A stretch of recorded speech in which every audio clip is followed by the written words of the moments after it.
Hello, everyone, and welcome to Quadcast, the podcast where we break down political boundaries one cast at a time. This is episode 7, and I'm your host, Cavolo, representing auth-left. I am Hi, I'm Mark. I'm back, and I represent auth-right. Hi, I'm Tim. I'm representing the libertarian right. And I'm Lina, and I'm here on the behalf of the lib-left. In this episode, we're back to discussing news after some shenanigans. If you haven't watched our previous episodes, you can find the VODs and catch up. But to summarize, we had some unscheduled stuff happen and special guests going on. So now we might as well say that we're back to the status quo. Yeah, very little Wink, news wink. going on. Oh this yeah, time. we Officially. also had the Libertarian Alliance against Cavolo, which was Yeah, that's why Yeah. she's trying to sweep. On that Yeah. on that the rug. note, I have to say, I've been thinking about my beliefs as a statist. I've been thinking, I've been questioning, and I came out with my beliefs reinforced and better argumentations. I After- have okay. Hand it over. Let me break it down for you. Yeah, okay, that's a good start. Now I I was now worried. have a better defense for the state. So if we ever touch that, topic, Yeah, I'll be curious about that because I was afraid for a second there that you were going to turn into like a Yeah. mod knight figure and become lib-left out of lack of options because of yeah, bad arguments. But I'm glad to hear that your beliefs are as strong as ever. yep, they're even And- stronger now. Yeah, honestly, me coming from that lovely break from the UK of all places, Oh no! Oh God. the filial of hell on earth, right? Right next to Satan himself. Um, I have heard from some people that I am now a neo-feudalist. I don't believe it. I still hold to national syndicalism, but I don't believe it. They just don't get it. So yes, as strong as ever. Um, with my now I actually got an England patch. Oh. And Oh wow! the craziest of all, a sword. You bought a sword.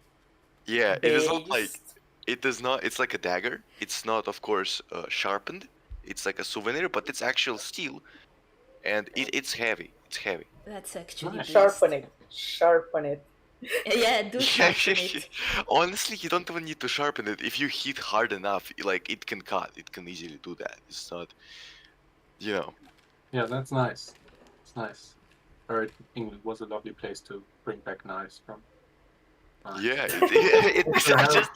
I realized how good it is. What a funny thing I did. Yeah. Well, True. well, Mark, since you've been away for so long, why don't you hit us with the news? Okay, and do I have news for you?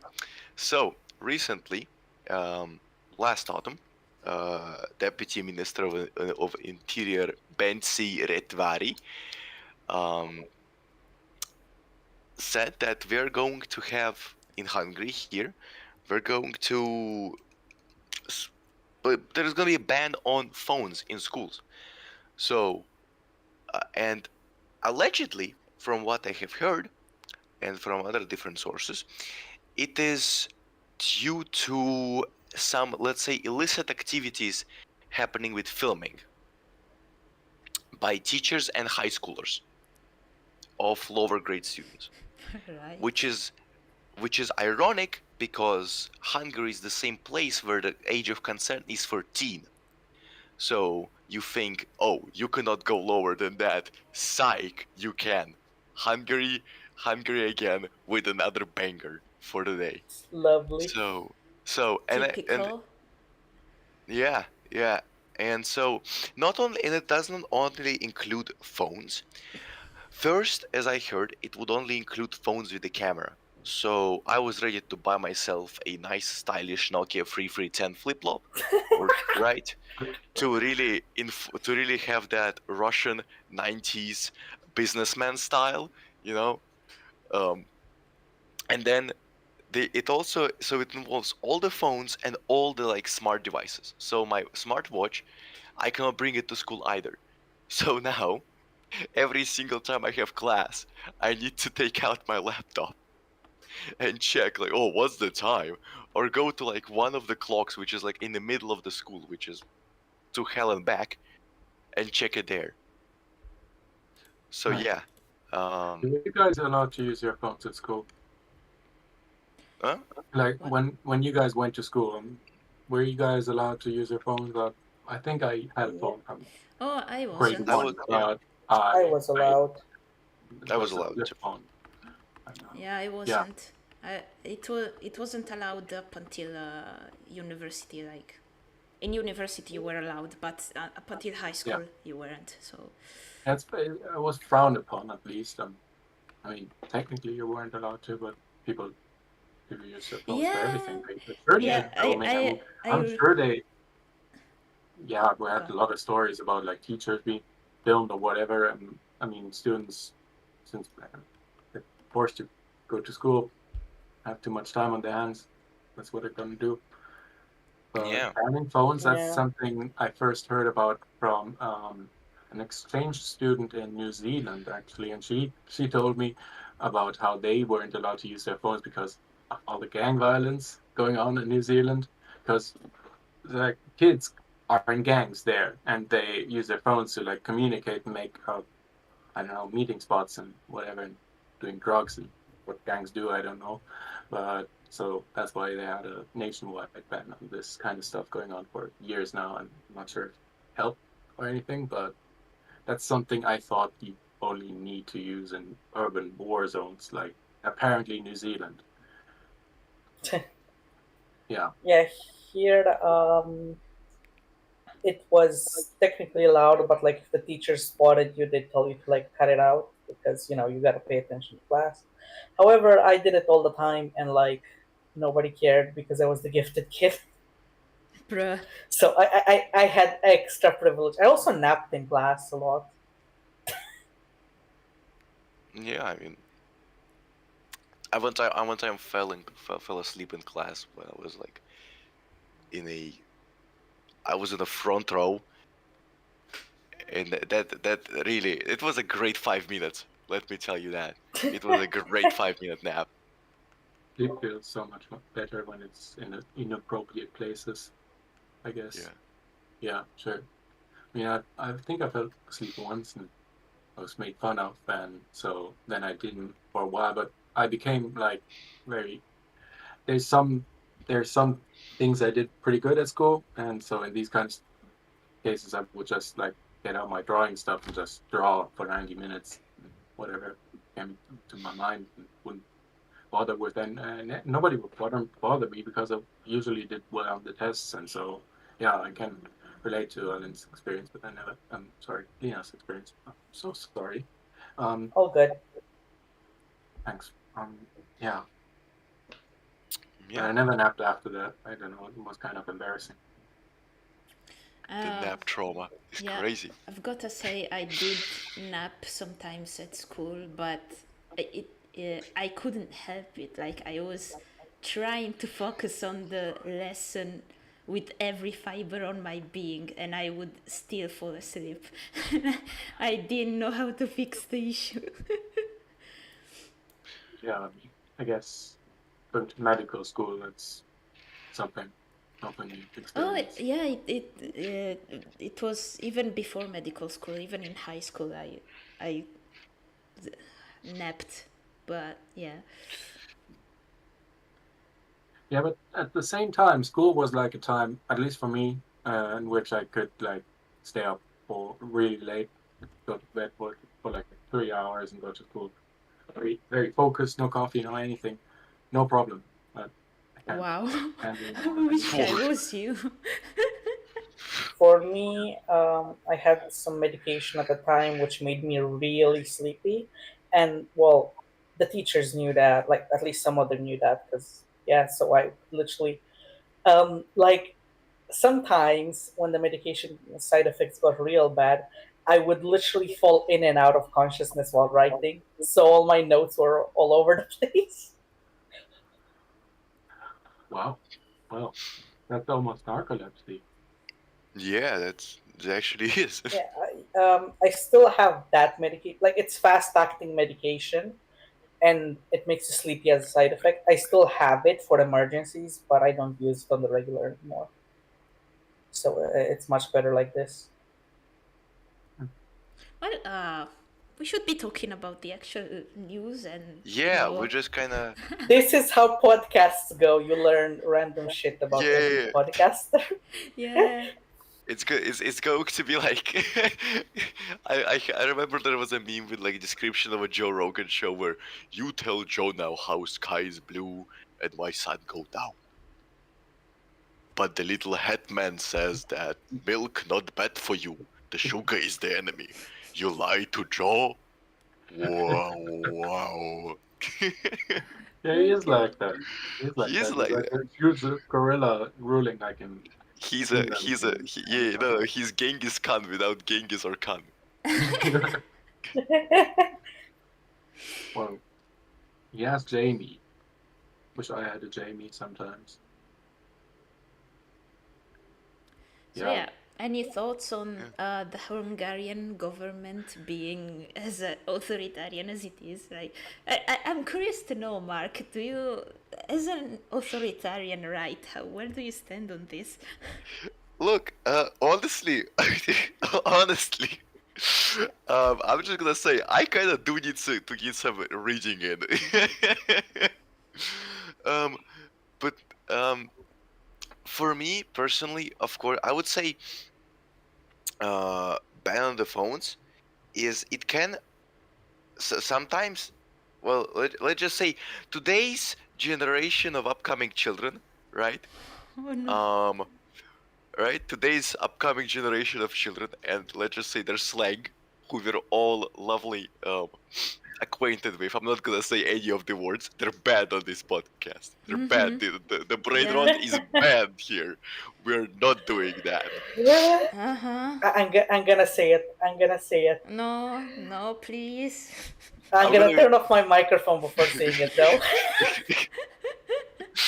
I be honest, no, but like really, I have heard some, even from America, I have heard that there is like a big problem with like people don't really know how to communicate with each other.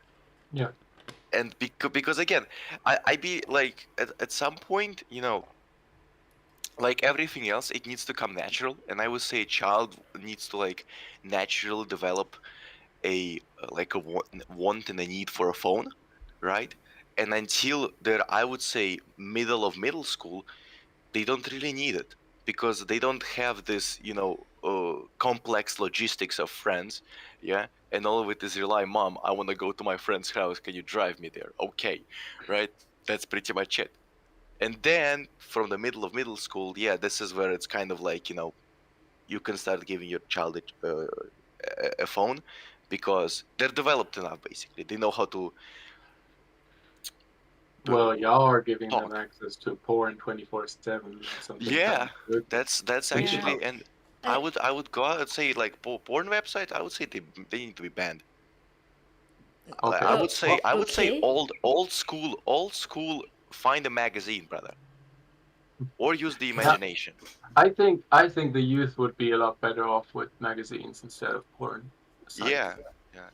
Sure. No, because I would say it is first of all, it is really very animalistic objectification of women. Very animalistic, right? It completely also distorts how a relationship would go because you know these absolutely idiotic plots in pornography where like, Yeah. oh my god, my pipe is leaking, right? Like that's right. For us, it's funny as in like, you know, haha one time, but like, you know, it is a if a person consumes enough of it for a very long amount of time, something is gonna start changing in his like low brain perception. Of course, he's not gonna start thinking immediately like that, but something in that, back of the brain is gonna kind of turn off. Where it's just like, it will start losing that, I would say, natural drive because of the constant consumption of porn. And so when a person would actually start thinking about, like, they will see a beautiful woman and say, or a beautiful man, yeah, we do not discriminate here, beautiful anyone, and say, ooh, I want to have a relationship there. That part of the brain that is going to go, ooh, I need to go and talk right now, and I need to be, I need to talk, I need to interact, is going to be completely dead. And I think we're going to see this in coming years when Generation Alpha hits the streets, gets out of college, or gets out of high school would be enough. Chaos, mayhem, skippity stuff. The Rizzler Sigmas cannot resume the level 10 of how it gets. Baby Gronk style.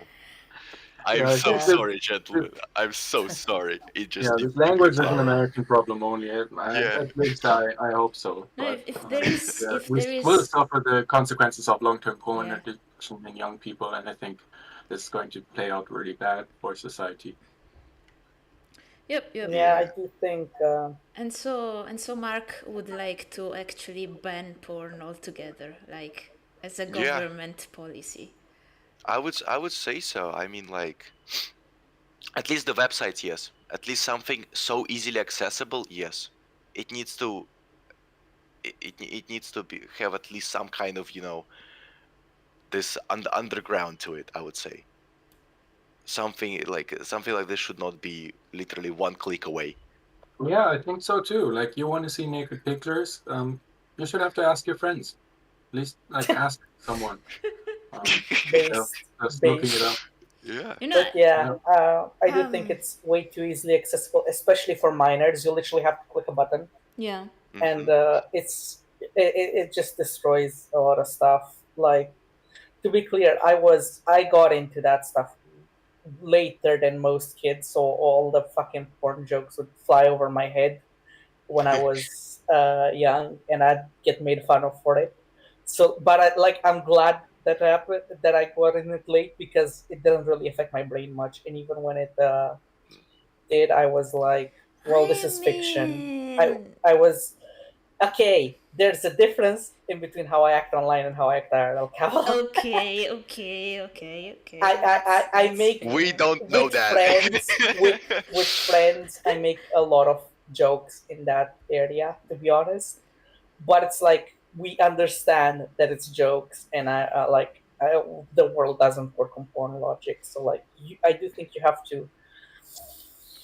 Alright, fair enough. I wouldn't say use the government power to ban it, because that's kind of like, but we need to look into a solution for this, because this is genuinely really bad. I'm gonna say something that maybe I shouldn't say in my position, but do not do the wash. Do not do the wash. What? we have enough authoritarian left doing that already. No. Is he authoritarian left? I don't know. I'm authoritarian. Vosh is but actually libertarian, but I think he's more authoritarian than what he says. But anyways, no, I don't know what Vosh take. What's his take on this? But I was thinking. A solution could be paywalling porn. Like, if you want porn, you gotta buy it. Because, like, minors aren't economically independent. Cavolo. They buy Robux without their parents' consent sometimes. Oh my. I mean, yeah. Bro, I saw these things. First of all, they're not cheap. They're like thousands of dollars. That's one. And I'm just gonna say it. When that thing arrives in the package, Mom gonna find out. Okay, you cannot cover that shit like in a lampshade. Oh What yes, is this that? is for school. This is my new school It laptop is. bag. Mom, Yeah. it is. I actually need it for art class. I'm drawing hands. Oh yeah, this is my life-size model I need for Yeah. art. hmm Why does it have Where a huge horse penis? Well, ever Um, heard of privacy, Mom? yeah, sex robots are gonna be crazy. we were Yeah, we were it's gonna. talking about phones, and we started talking about porn. And Yeah, Yeah. Yeah, yeah, that's Oh phones how. is yeah, also a That's very phones. important area of Phones. this. Now, I heard that young people like Ian's before us would use phones to have like to like listen to porn. I guess you talk to a prostitute on the phone, Oh which yeah, is I heard something about that that. completely disappeared. But yeah, yeah, it's only disappeared because with all this porn available to us right now through the internet. Now, if we didn't have that, or if it was like mandatorily paywalled, I guess this kind of stuff could come back too, which would be really retro. Yeah. I think there's only Yeah. positives to banning porn, but then again, I mean, you guys, don't you think this is an infringement on artistic and expression, right? I honestly, yeah, and that's cool. I would say no, not really. There is people know exactly what they're doing it for. I'm pretty sure we have enough like today's modern art is most of it is there's a how I see there's a vase and then there's a 15 paragraph description of why this vase is an art. And so even in that framework, everyone understands what is porn doing. It's not, oh, I see it as a critique on the society of male dominance. No, brother, it's a BDSM with gigantic phalluses. It's not that. Let's be real for a second there, right? I would say we need to really look at it through just clear lens of what it really is and take it to the face value. I do agree that porn isn't art, uh, but yeah, I don't think like yeah, I agree with Mark on everything. I guess I have no rebuttal. Uh, Yeah, I I See how many think times will you paywalling is the solution.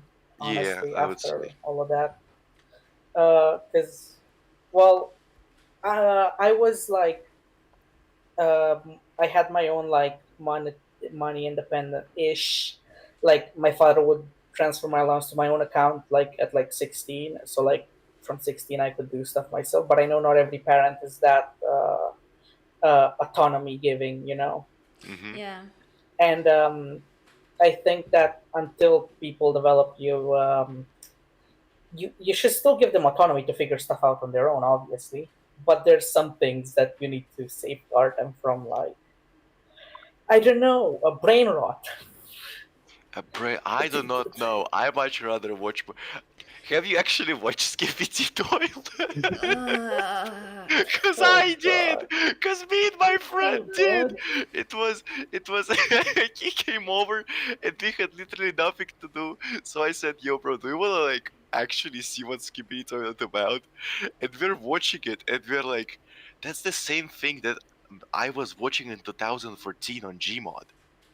It's the same, really." yeah, it's a It's cycle. just that it's just the toilets are now there. It's it's just the same Putis meme, but now it's toilet. I mean, The cycle of really brain nothing. rot. Yeah, but the problem with it's it is much more even if we're looking what brain rot is about, edging, gooning. Goon is no longer used as a low-level thug. What? What? Back in my day, goon was a person who was counted in millions, and it was a minion of a supervillain. Yeah, Now a gooner is a let's not talk about what a gunner is nowadays. Exactly. Let's not.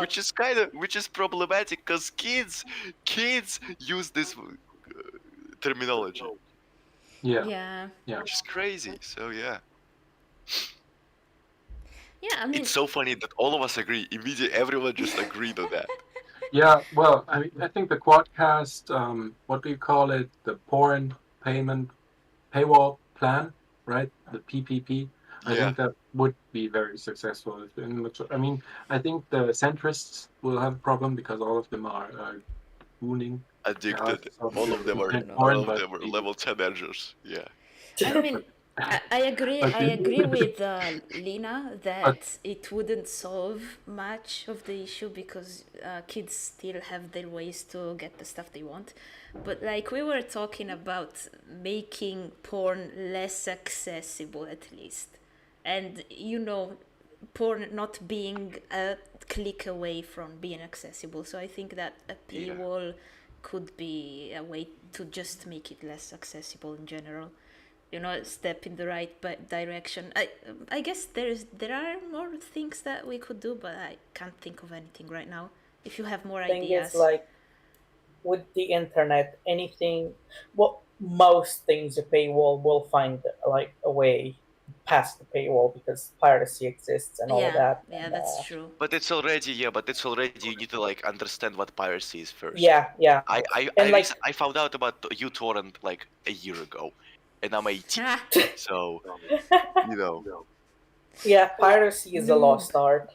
Mm-hmm. Piracy is really becoming a lost art nowadays, which is like It is.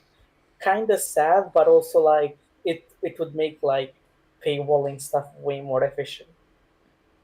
I would say but also I would think because if it's gonna like fully become lost art, I would say we will see its resurgence because the game developers would just say, "Oh, nobody's pirating anymore. We don't need to like do stuff. Like we don't need to protect our games." And then some random guy gonna just like reinvent it one day, for like from China, and it's gonna be a second boom.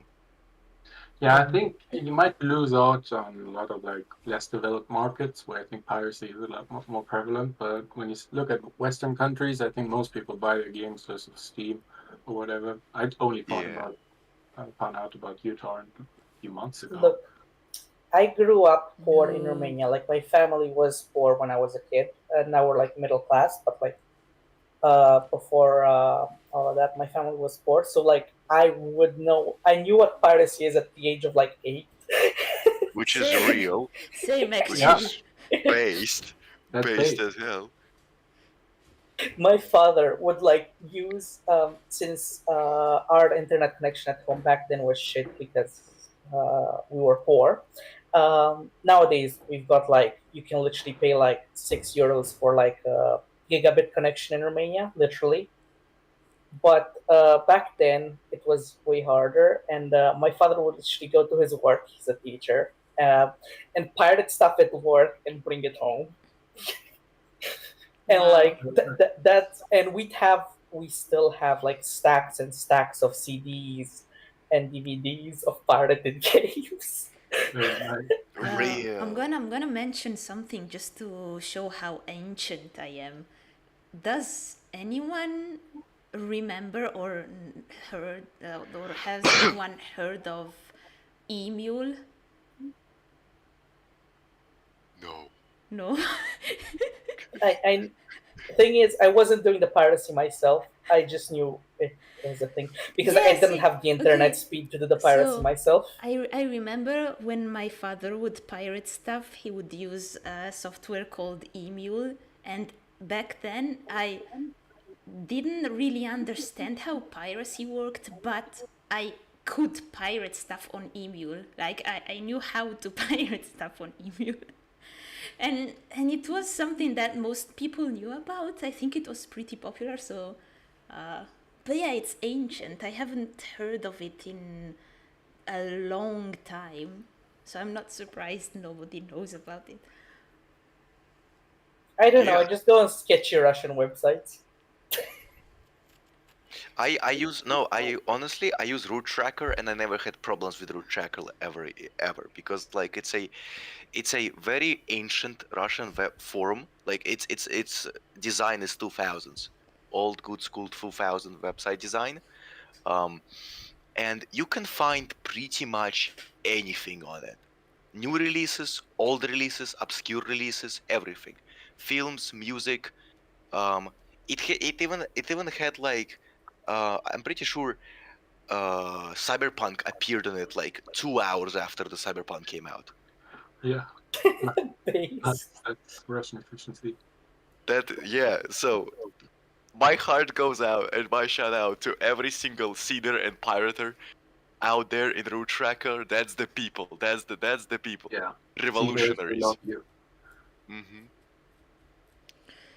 Well, So yeah, looking at the time, I think we could go on to the next news since yep. we're All right, not yeah, really I would talking like to about talk about phones. Nord Stream. Yeah. This is, this has been a developing story in development since 2022, when on September 26th, 2022, the Nord Stream 2 pipeline between Russia and northern Germany was, sabotaged. I think it was the Norwegians or the Swedish who picked up the seismic blasts from an explosion on the pipeline, and you know what happened next. Hmm. They did some investigations. I think it was the Norwegians who started, and they the funny thing was that our government, like I'm from Germany, and my government, they did like didn't want to investigate this whole thing because, well, I mean, I'm going to start off by asking you guys, who do you think, uh, who did you think prior to these articles I'm getting to, who did you think was responsible for the sabotage of the Nord Stream 2 pipeline? Ooh, I You would know, say. go on. Okay, thank you. So from Russia's news sources, there had been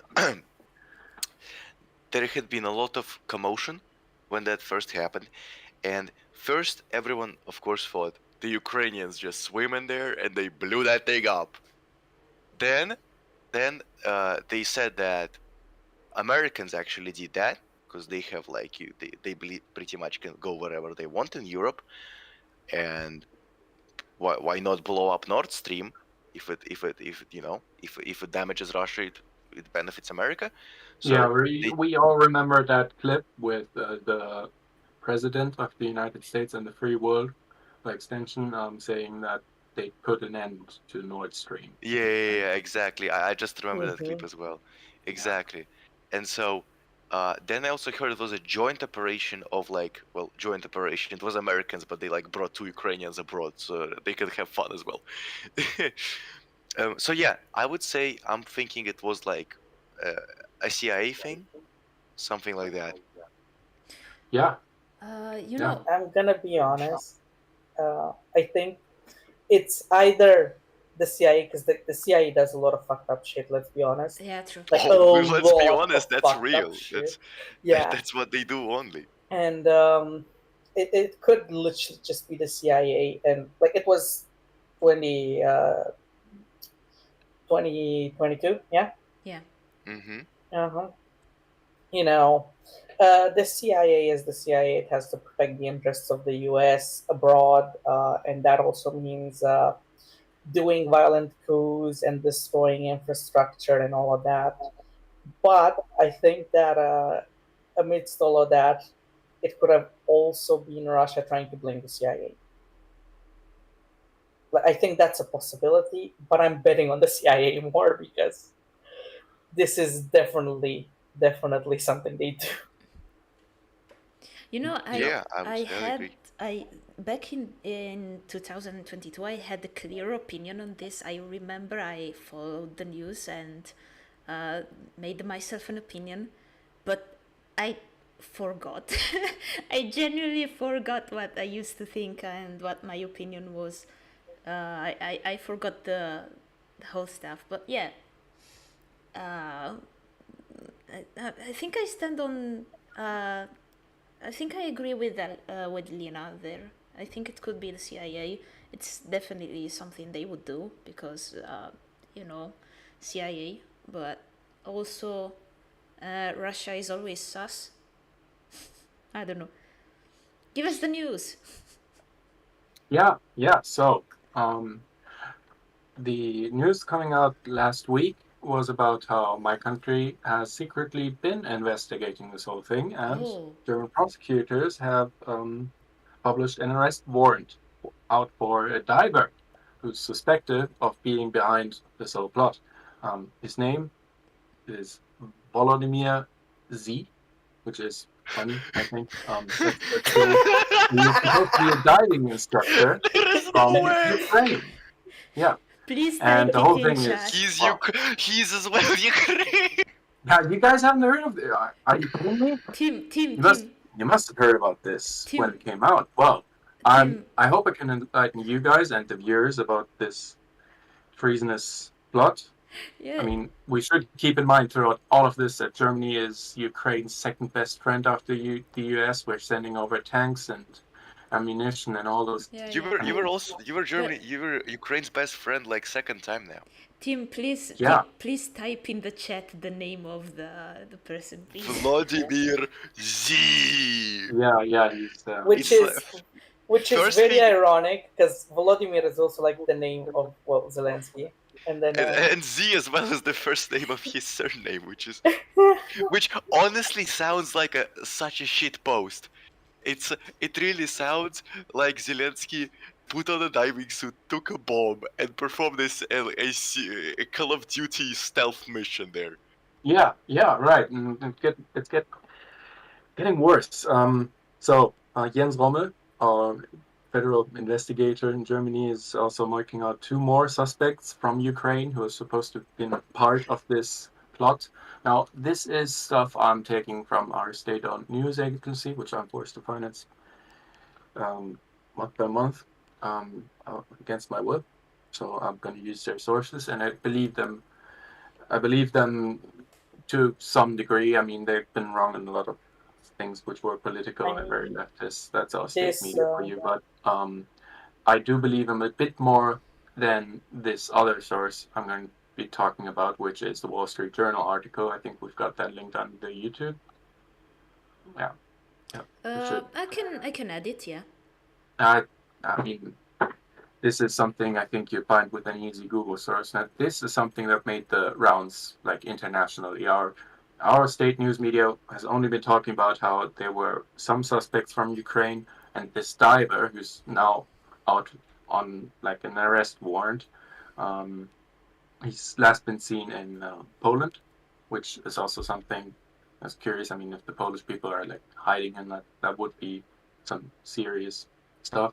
He's also been, I think, yeah, right. He was actually speeding using a rented white van in Germany, and they got his picture on a speeding camera, which is how they found out about him. Which is also curious. I mean, if you're going to do like something of this degree of magnitude, you shouldn't. I think there should be a lot more professionalism there. But there's been another. So this is most of the investigation so far. I mean, they aren't giving out their information that easily. However, the Wall Street Journal has published an article which goes a lot more in depth, making accusations about Zelensky and top Ukrainian military being involved in this. And it says exclusive up there, but it reads a lot more like a blog article, to be honest. I mean, this reporter, Boyan Pansevsky, writing for the Wall Street Journal, a reputable source, if I've ever seen one, talks about how this plot is something that was sprung up from a conversation in a Ukrainian bar in May of 2022 with a handful of senior Ukrainian military officers and businessmen gathering for a toast. Congratulating each other for successfully defending against the Russian invasion. And yeah, one of them came up with it. We should blow up Nord Stream.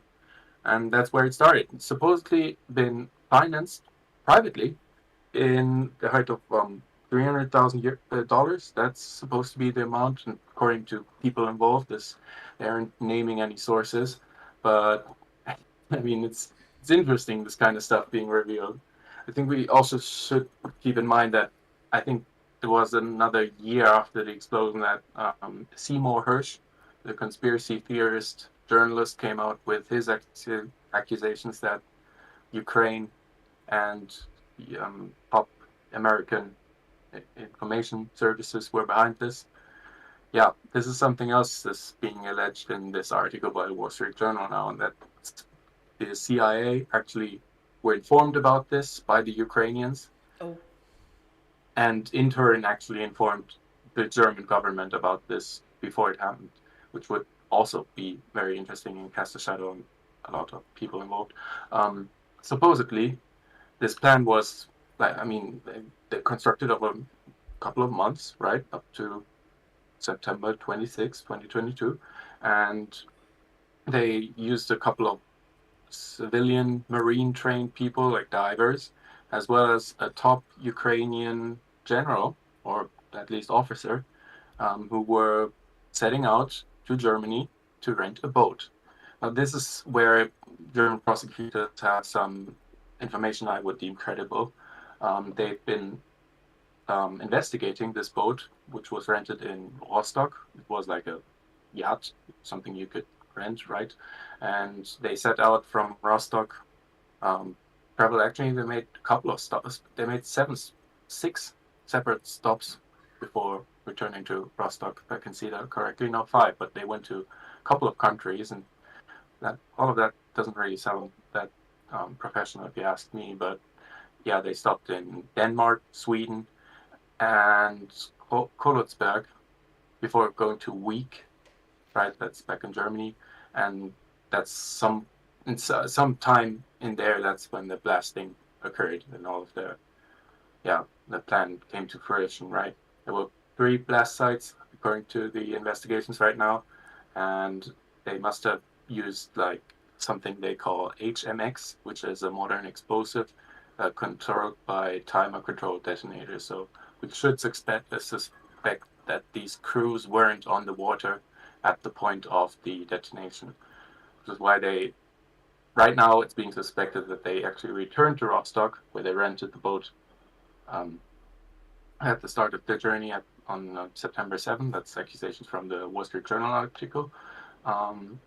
And I guess made their way back through Poland, back to Ukraine. So prosecutors have found this boat, and they swiped it for evidence and actually found DNA and fingerprint evidence of the people involved. And that's actually why they are putting out arrest warrants right now. So all this time, prosecutors in Germany were aware of people renting this boat, and this is all very suspicious. I mean, you get stopped for it. That's something else. They were actually stopped on their journey through Poland for a couple. That was near town. I think that wasn't Warsaw. It was some other town. They got stopped on their journey a couple of times. There were a lot of near misses before they actually arrived in Rostock and took their journey there. And so I guess eventually this would have to be found out, but we can't be sure of how much information all these people were already aware of, especially if we believe the Wall Street Journal article accusing the intelligence community of knowing about this way before the press knew. It was only last week. Yeah. Can I pitch a theory? Please. My guess is that they either were in contact with the CIA or got some help from them, and the CIA recently decided to cut them off, giving all the European agencies a green light to prosecute them. Yeah. This kind of stuff has happened before, hasn't it? Yeah. It's because it's such a common occurrence that I think this is a pretty realistic explanation.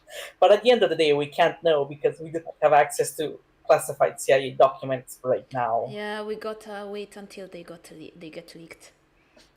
Yeah, I mean, or not leaked, or it's gonna be like, it's gonna be like 10 years passes right now, and then some old dude in like a wheelchair will come out and actually Ukraine was a psyop. Here is the document. Yeah. And like the whole thing, from like 1700s, it was all worked out, Yeah, But yeah, I think it's plausible that it was these guys if they have so much evidence. It's also possible they're scapegoats, but Maybe, yeah. Now, the bombshell accusation in all of this, made by the reporter writing for the Wall Street Journal, Boyan Pansevsky, is that senior Ukrainian military officials, as I've just said, were involved in this, and that this operation, funded privately, or maybe through some other hand that we don't know yet, was actually green-lighted by President Zelensky himself. Now, according to the same article, President Zelensky did withdraw his agreement to the plan and tried to stop it from happening, but failed at this attempt of backpedaling, and the attack came through, as we know. I think this is all very sketchy. I've never read an exclusive with so many accusations and so few sources, but if we are to believe the writing for the Wall Street Journal and putting this information together with, I think, a lot more credible accusations made by German prosecutors and the accusations of other people in the media like Seymour Hersh a couple of years ago, we can safely believe that it wasn't the Russians. It wasn't the Russians. You guys, I'm sure you have these people around you going on and on about, oh yeah, oh no, it was. You think this was Ukraine? They would never betray us. It was the Russians. Of course, the Russians would blow up their own infrastructure. Yeah, that's it's just people were led to believe by my media in my country. That's why I don't trust them anymore. yeah. I do think it's possible that it was also like CIA hiring some Ukrainian radicals if the yeah. government wasn't involved, because who else apart from some Ukrainian radicals would love to blow up a pipeline like that? Like, come on. Yeah, no, I would even go as far as to say that they absolutely knew when they hired a guy whose name was Vladimir Z. They absolutely knew what they were doing there. Not a single thought was that, ooh, do we actually know how this guy is called? They absolutely knew what they were doing. I would say, really, as much as all of these conspiracy theories in the end go back to the actual like Ukrainian Maidan and what happened there, because there is all sort of sketchy moments there where you really like look at them and see and say like, really, bunch of just unorganized protesters all of a sudden one night they come in, they get all scared off by police, and then second night there is like triple as much and they're all ready to fight. Okay, right? So yeah, I would say it is again this whole thing that they're setting up, I would say, for a pillow for a fall, because if it like fails and the court case doesn't go cold and it actually comes out right in a big public view, now they can say, oh, like the guy's name is Vladimir Z. I mean, and the next day, and the next day, Zelensky killed in a car accident. 300. That is funny. The brakes just stopped working the same night, and the lamppost was just right there. Hey, look, I wonder when they're going to kill Zelensky, because he's going to just trip up at some point. I mean, piss off all these people who desperately want him to join the EU and stuff. I mean, that's something that's we're going to see now. I see no way around that. I would say they that, do kill him. They mask it as a Russian bombing or some stuff. Yeah. I would say that like Russia and America is like secretly playing a game here, where like, oh, we're gonna like invade this stuff, and then and now they started bargaining. Yeah, we will now this whole Kursk Oblast business. I heard from some Russian news sources, they're like saying, do we really need Kursk Oblast, guys? I'm like, yeah, Yeah, what about no? What about we don't do that, right? So I would say there is just a really big game that is happening that we just don't see, like any other war after World War II. There is a gigantic geopolitical game happening and going on where everyone is informed except for the minors, as in minor nations. Yeah, Could be. and sugar on the five, as the UN likes to report about. You're right. I think what you just said is very profound.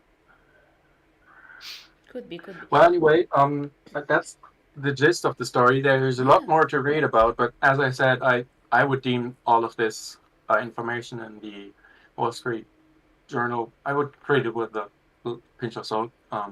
Doesn't seem to be as credible as, well, actually the Hirsch accusation. That's something I found very believable by this respectable guy in the intelligence and journalist community back then. Now this article reads a lot more like a fairy tale, but I'm inclined to believe it in the light of the information we've been getting from prosecutors in my country. And well, it's going to be happening.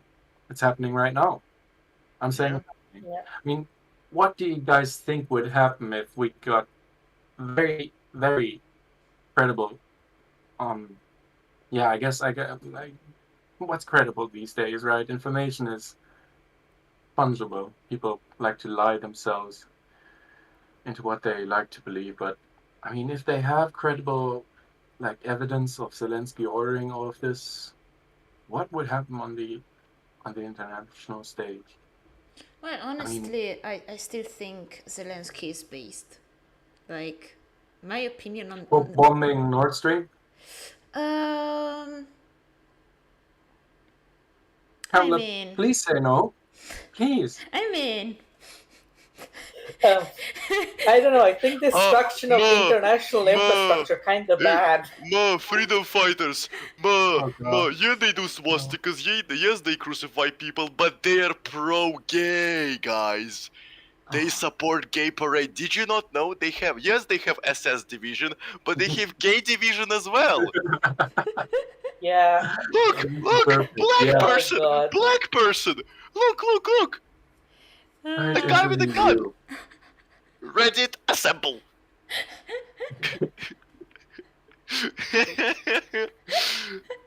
That's my professional opinion.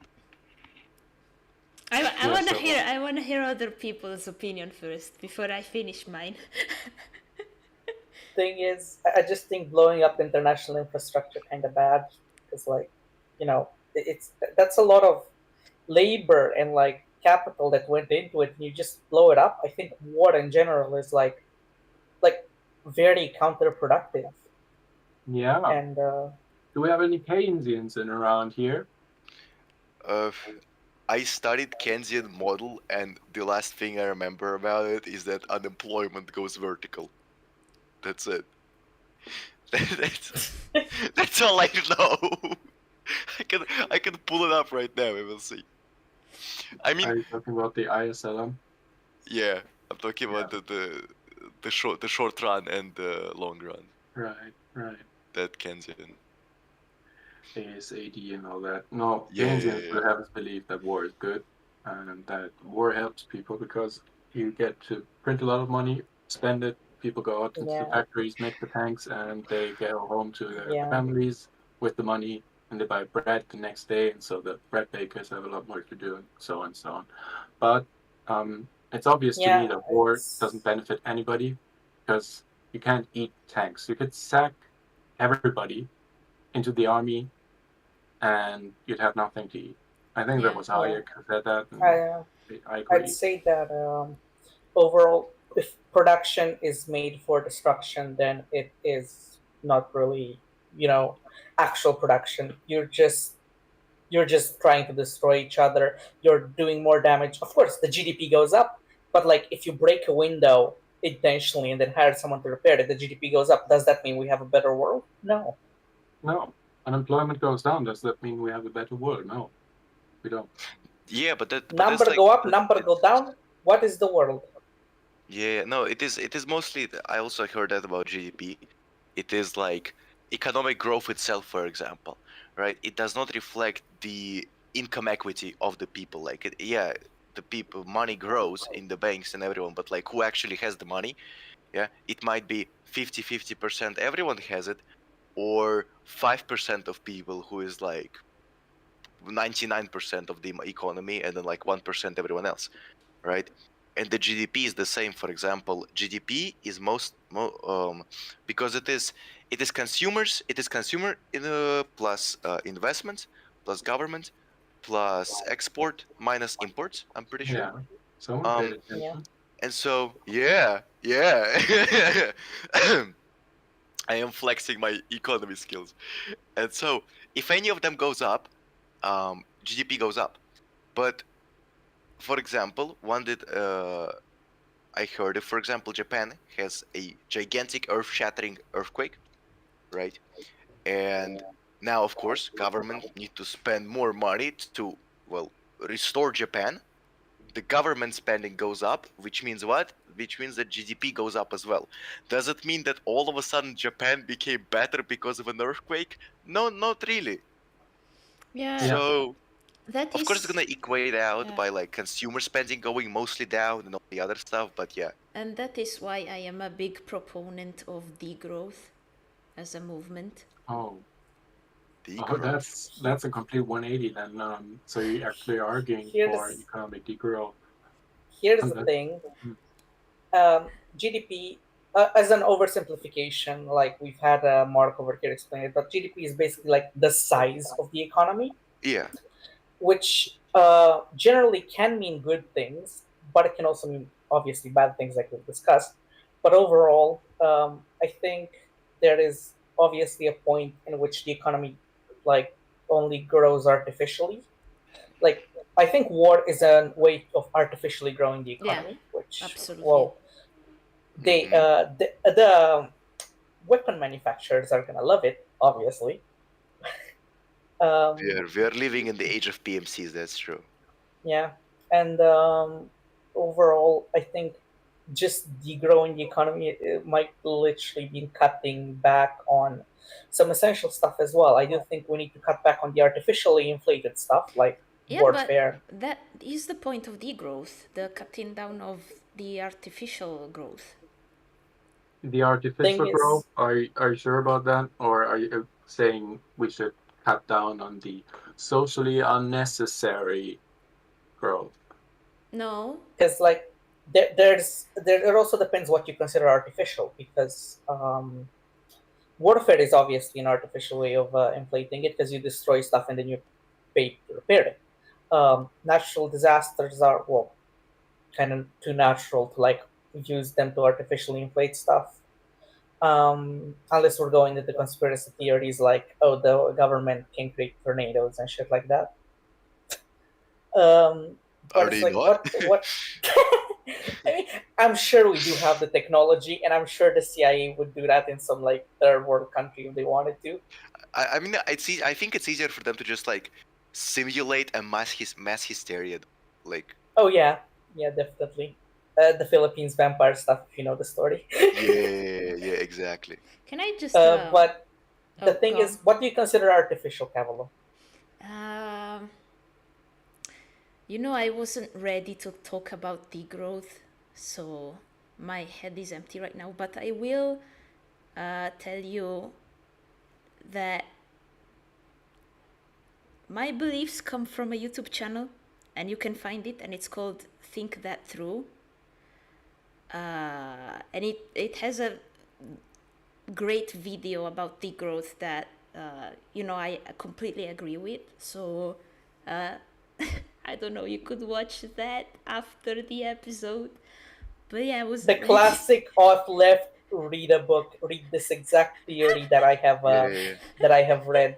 The Actually, classic auth-left. I have a big article exactly on this issue, and it is like it's gonna solve the world.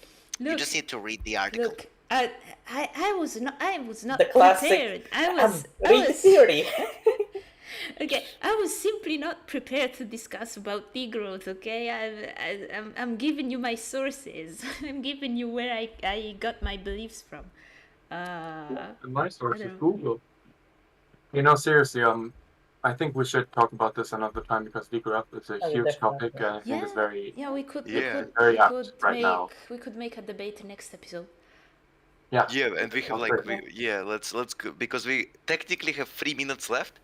So Technically, Oh. but if yeah. we are We're gonna technically, go over if we are time. holding to that standard, but the rules are made to be broken. Let's be honest. Hey, when's this been Yeah, we can one go hour over. podcast? When we Yeah, started since out? Oh, we started like 8. hey, I'm fine, but with going overboard, I just think that Same. my story is pretty much done right now. I Yes. was interested in your thoughts on what's going to happen in geopolitically speaking when we find out the truth behind Nord Stream once and for all. Honestly, I don't know. I Well- mean, I wanted to finish my take on Zelensky. Go on. Because obviously war is bad. Like, I don't think making war solves the issue, but Ukraine is already at war with Russia. Like, Russia invaded Ukraine and the war started there. So, hitting something important for the Russian government, like the Nord Stream pipeline, I think it's good strategy. Cavolo, What? can I point out the fact that you're justifying targeting civilian infrastructure in a war under the Geneva Convention?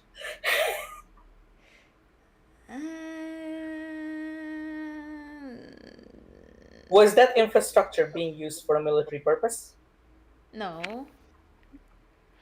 All I'm saying is Geneva it a Convention, valid Geneva target? suggestion, man. We also I don't mean, have yeah. issue. But like, I'm just saying, like, why destroy something like that, which will generally make people's lives worse in general and affect many civilians, when you can focus your resources on, I don't know, destroying the morale by using a drone to paint the fucking Ukrainian trident on the Kremlin or some shit like that. That's a way better use of the funds, in my opinion. Yeah, I can see that there are better uses of funds. Yeah, okay. Okay, I changed my opinion. That's alright. You convinced me. Immediately deflated, man. Very But nice. yeah, I'm just saying, destroying of civilian infrastructure is like, I don't know, fucking Nazi war tactics. Yeah, I Alright, agree. alright. I wasn't surprised about your first take, but I'm glad you revised it. I think this is going to be. I mean, that might be a cause for. I mean, the Germans summer block sometime. We've been funding this war in Ukraine against the will of the majority of people. Like, Yeah. sure, I mean, look, I wouldn't be willing to pay towards charity organization with like give Russian teenagers guns, or I guess Ukrainian teenagers guns, in order to go fight and die in war. I wouldn't, and I think most of my countrymen wouldn't. But they've been lied to and manipulated into supporting this warfare in Ukraine. And I mean, I see the point behind why they have sovereignty and were allowed to defend and are still allowed to defend their homeland, but they shouldn't be using taxpayer money from other countries, if you ask me. And so we've been the second highest donor to Ukraine throughout this conflict. If it turns out that our intelligence services knew about this from the CIA, so both the Americans and the Germans knew about how this Nord Stream pipeline thing went down, and didn't tell the public. Now, I think this could be the spark for something much greater. They will be trying to bring all of this out like piecemeal, salami tactic.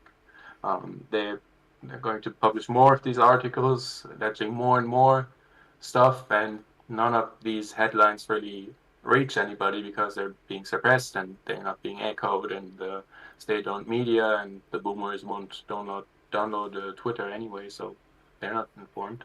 I don't use Twitter, but I try to stay informed through at least, I mean, foreign media, if not like straight up alternative media sources, because there's so much being filtered right now.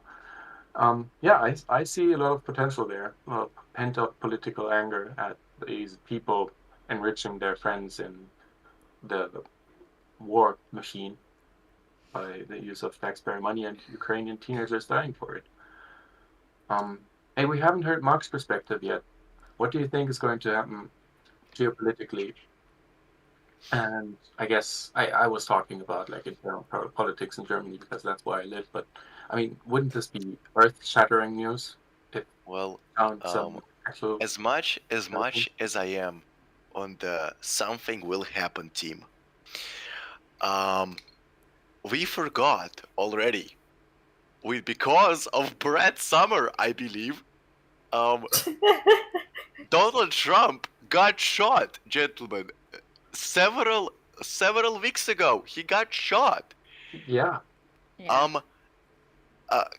When Kennedy got shot, I'm pretty sure people were talking about it for like 2 years, maybe even 3, maybe Yeah. all 5 afterwards. The information today, how the sheer amount, it's inconceivable. We are facing with no single news will ever be able to shatter the cosmic horror of the algorithm. It will just go unseen. Yeah, The only one that will maybe, kind of stick out for 2 weeks, second coming of Jesus Christ. Poetic. Yeah. Yeah. People Sure. were like, "Yo, he's back," and go back, and literally, oh, new reel, That's it. Until the entire world gonna be engulfed in hell. I'm hoping for it. We're sticking out, right? So, I believe that it is, First week, it's going to be, oh my god, this changes everything, guys. Joe Rogan podcast 2000 quadrillion. Joe, what do you think about this? It's gonna happen. Netanyahu, oh, it's going down. Joe Biden, what? So we have seen what had happened. The reaction is going to be immediate. A week passes, nothing ever happens. Team wins again, gold again, Olympics. Your team, That's nothing ever that's what I happens. say. It really nothing again will happen, and believing that something gonna change any second now, without it being nuclear destruction, I don't think so. It is gonna be again another political game after another political game after another political game. Honestly, But I agree with that. Yeah. And on top of that, like, this is nothing new. Like, everyone already knows that the CIA does this stuff, this type of stuff. So, like, I don't know. I mean, it is infuriating, but it's known. It's really. not. It's not just really... it's just another piece to the pile of fucked up shit the CIA does. Yeah. If the CIA is even this involved. wasn't something the CIA orchestrated, right? Yeah, They knew if the about CIA it. is involved. Yeah, But like if it was all done by Ukrainians, even then it's just like, oh, there's just another thing the fucked up intelligence agency does. This is just kind of the norm. Like, you I mean, know? it's I just want to know, normal. Mark. It's normal Sorry, that go ahead. it's normal that the CIA and the governments, affiliated governments, would like keep the news a secret. Like, it's not the first time that the CIA knows about something and keeps it a secret from the public. Yeah. So yeah. Yeah, well, we know about that, sure. Yeah, but it's actually been our intelligence services in Germany who've been, I mean, at the greatest fault. Yeah, maybe something will happen in Germany. I don't know, but I'm not sure about the rest of the world caring about this. We'll see. I watch AFD. They will win an election, and then nothing will change. Yeah. I can bet. Gambling, my second nature. Let me tell you what. They're literally gonna deport like 2-3 migrants, right? And they're just gonna say, actually, guys, Israel is our greatest ally, and Israel says it's a problematic thing, so we're not gonna do it anymore. Yeah. Alternative No, for Germany? Germany for Germany? I don't think so. no, Everyone, compulsory Holocaust museum now. but we already have those in schools. Also, Now it's the gonna be AFD, double. yeah, they're going to start out small in our, well, I think there's going to be some state elections next Yeah. Sunday, and they're going to start out small if they get into government at all, which I don't think so. I think they're going to pull a Macron and just bottle up all the other parties into one big faction. It's going to take over the government. We'll see about that, but I can't believe what's going on in the head of our Chancellor Olaf Scholz, who's behind. I mean, he has this people whispering into his ear about how the Ukrainians were behind this, and he goes on in front of his podium right there and talks about how we need to support Ukraine up until the end. I Yeah. I can't see our population tolerating more and more of millions and billions of our taxpayer money going to a country who sabotage one of our most vital energy infrastructure parts. And I mean, they're going to cope. They practice something that some reactionaries call nationalistic sadism, which would be national sadism as a political ideology, which would be to be so anti-national, well, nationalistic because of our, about indoctrination. Germany is every Oh single yeah. the Second World War, to media and state schooling. People are so anti-nationalistic that they actually sometimes altruistically put the desires of other nations above their own. And so people can get crazy excited for the Ukraine. Like Yeah, no, it they're is. preventing the Russian advance into their country, and they want to send over the tax money and put it into planes and bombs and put Ukrainian teenagers into those planes and have them get killed there and be really enthusiastic there. And so I think there's going to be a lot of cope. They're going to be saying things like, "Oh, the Nord Stream pipeline. Well, it wasn't 100% owned by Germany and was also in part owned by Russia, which is a legitimate military target," and so on and so on. And so we shouldn't worry. We should keep sending them money. I think that's what a lot of politicians are going to do, and we'll see how the German population takes it. I have a Merci. hot nuanced take here. Oh. The people who are governing should like try to govern the area that they were like elected by, you know. But it's also like I do think fighting Russia and like any kind of like geopolitically fighting a world power that like is kind of anti-human at times. Mariupol is Never heard of kind it. of good. They deserved it all. Like that's good, but it's also like your first concern as like fucking governor should be well your people. You know, No way.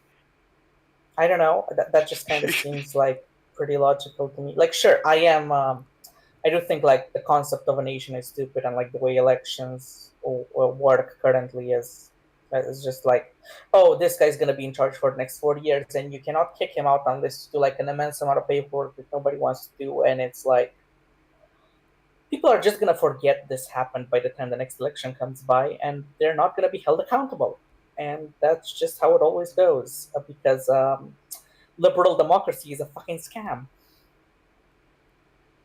Right? Yeah. Nothing to add. Anything else? I think we Yeah, I could mean, go on. oh. Oh, sorry.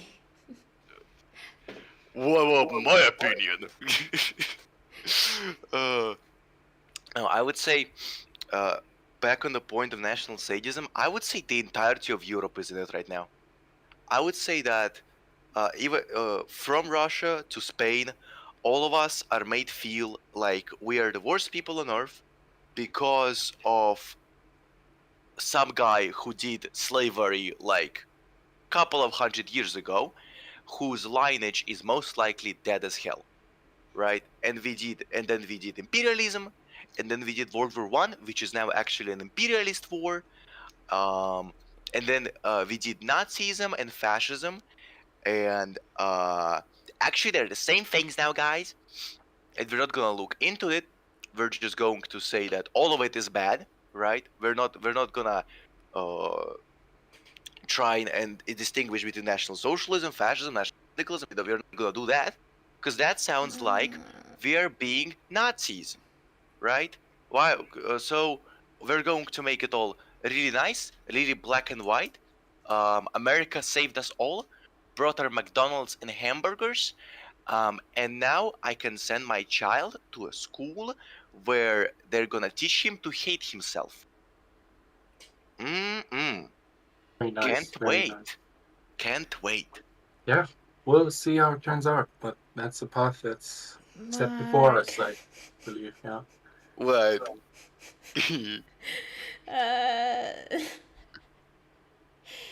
Half of what you The said specter is of fascism haunts Europe.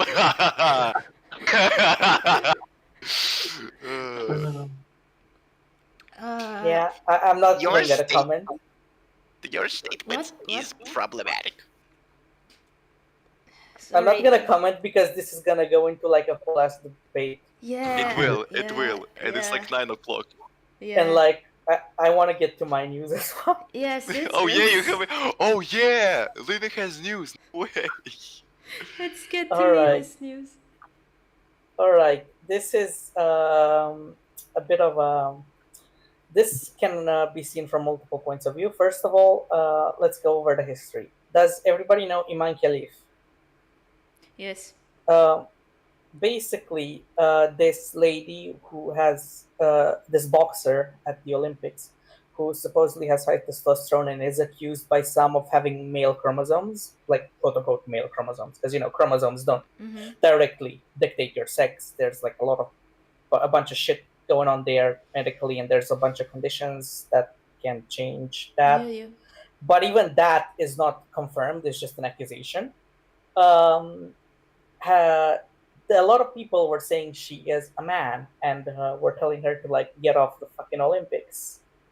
And I'll go more into the backstory of how like this accusation came to be. But the point is, recently she filed a complaint, which is turning into a lawsuit against Twitter over misinformation about her. And that there's a few people named in that lawsuit, even though it's not specifically against them. One of them is Elon Musk, obviously. Another is Donald Trump.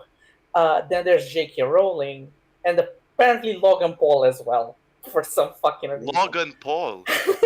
Yeah, he was like, she is a Wow. man, but then later he walked it back, but he still did a lot of damage.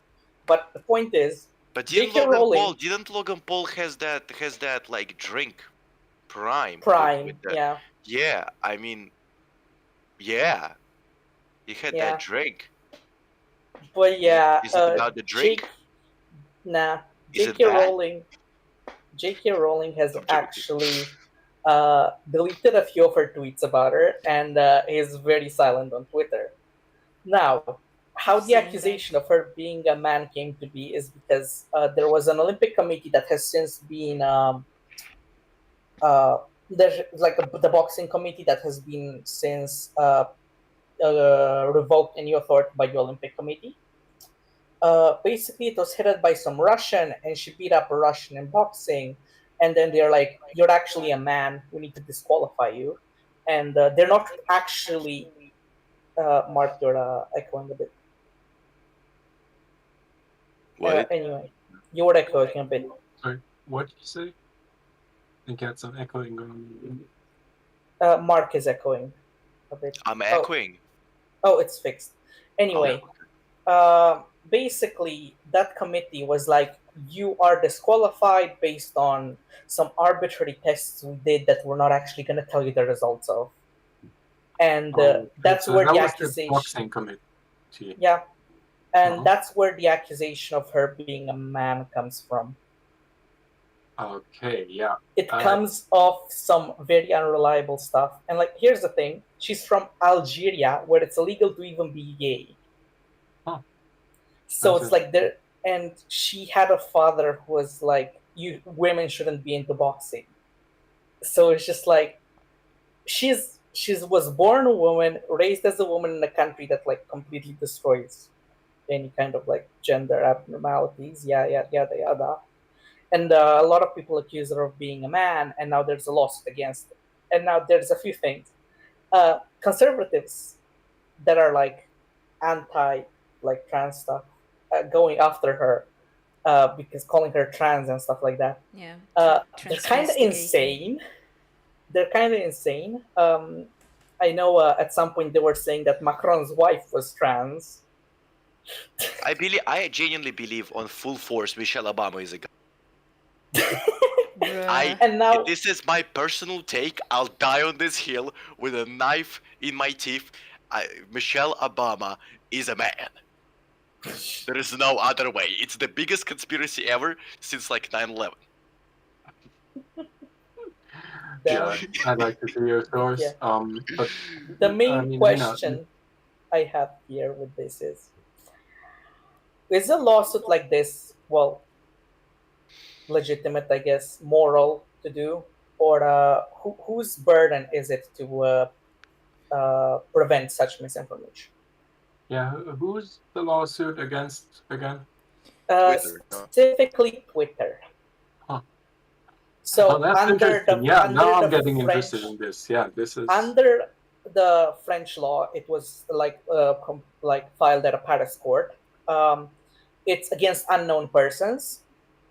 So like there's not a specific person that's being accused. It's like the platform itself, yada yada. But there have been persons named, one of which is very quiet and like, they're probably scared of this lawsuit. I've heard about it like maybe like a week ago, and it's J.K. Rowling has changed her behavior since then. Yeah, and I'm sure the other people are unbothered by it because it's fucking Donald Trump and Elon Musk who are also named, And my question is, should Twitter like combat this misinformation, and how? Or should it be the law of some government? Because like, no, spreading such misinformation kind of bad, but it's also like freely available information on the internet. But people have been becoming increasingly dumber on this and believing only what some pundit says rather than researching stuff themselves, Look, fair enough. People are getting dumber, but that's not justification for, infringing on people's right to. Look, there's national law, some of which allows for freedom of expression. Now, not all of Europe is endowed with this law. My country, for example, doesn't allow for freedom of expression. We have freedom of opinion, which is different. But I think when it comes to the efficacy of lawsuits against organizations which traffic misinformation, like Twitter, right? You can post a tweet, you can put information in there which might be untruthful. You might knowingly publish untruthful information, or you might unknowingly publish it, and Twitter helps you do it. So I think lawsuits of this kind are, sure, yeah, they should be discussed just so we have some precedence on this kind of thing. But seems first off frivolous to me to actually accuse the website running the traffic of the information published by individuals using the website, right? There was this whole debate about how social media companies were publishers. If they weren't, I'm not sure what the common law consensus on this is right now, but if they are publishers, then they would be responsible. I think that's wrong. I think you should have people running internet traffic, like these websites, x.com. They're run on service by Twitter, or X now. I don't think they should be culpable for anything that's being posted on there. I don't see it as a good thing for society if they are culpable, because then they need to self-censor and everything. And not just according to United States law, where x.com or Twitter is located, but according to the least common denominator. So there was this. I'm sorry. Do you guys want to interject? I do have I was just gonna everyone add, interjects. I was just gonna add a detail that Imane Khelif herself blames specifically the people and like big politicians who peddle this misinformation for their agenda. That's who she's blaming. But it's just that the lawsuit itself as a court has to be against Twitter itself. Uh-huh. So that's like French law. Yeah, it's because it's against like a specific court that deals with online misinformation, and its courts are Okay, yeah. And that's the start of the problem, isn't it? I mean, like European it was countries. started by a complaint, and that's how it's got here. Uh-huh. European countries have started branding social media companies as publishers, which is also why there was this post on X about like this. There was some European commissioner Please warning don't call Elon it Musk X. to combat misinformation, or else it's on Um, grounds of the Digital I will- Services Act in the EU. What do you mean can don't I, call it X? It's new. can I, It's its new identity. No, Look, no, please, I will come on. I will Okay. stop dead naming Twitter when Elon Musk stops dead naming his daughter. See, based. That's the Okay. right take to have. Exophobic. What about you go and talk to your favorite political figure, Hitler? Adolf Hitler. Anyway, You we interrupted him Nazball. with this. We interrupted him with this. Can you can continue? No, I was done. I didn't want to talk a lot about this, but the EU has the Digital Services Act, which treats, as far as my understanding goes, social media's companies as culpable for the content that's being published on them. I think that's wrong. There's another question in your question about whether or not this is moral, pertaining to truth. What is truth? Should truth be regulated? Because when you say that untruthful things shall not be published on social media, that's like the consensus of lawyers in some legal, I guess, region in the world, like country.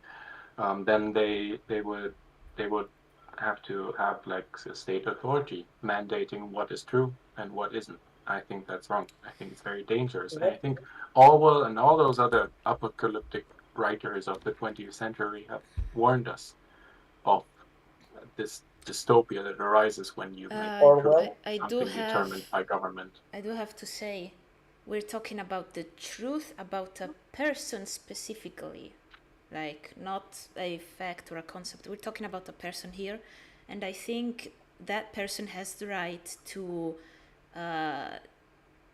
you know, Defend herself. from false stuff that people say about that person. Like, Yeah. Like it's On like what ground? Oh, sorry. it's like defamation. Like I think disinformation about a person is a subset of defamation, and a person should have the right to defend herself legally from defamation. So I think the Yeah, you view defamation as like aggression, then?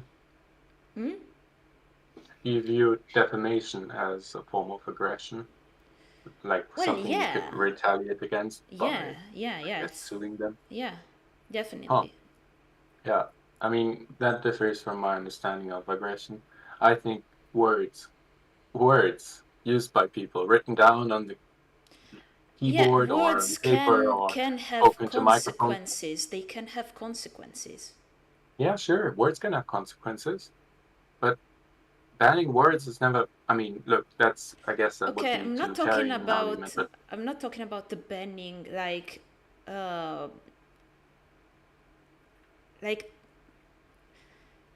Okay, if. Oh my god.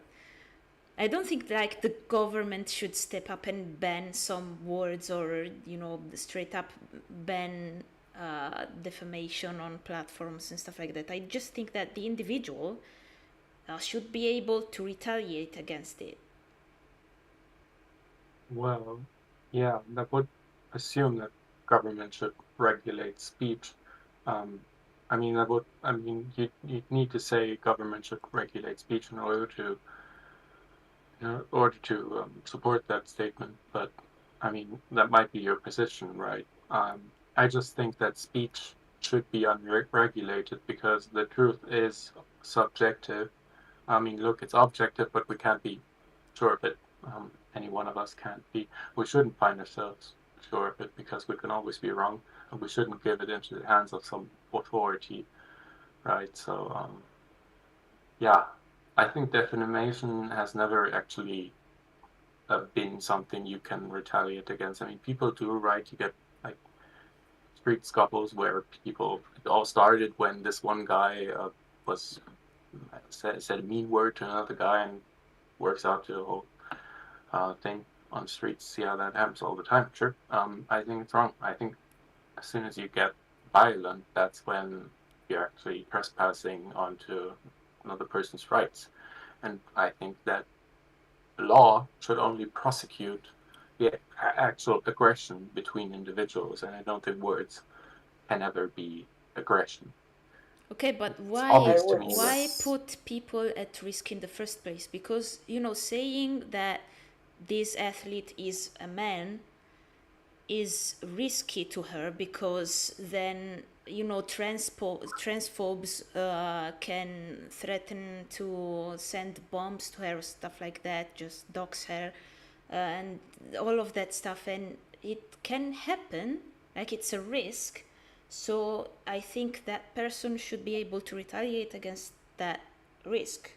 Like if you bring a risk to a person, you should be able to retaliate. okay.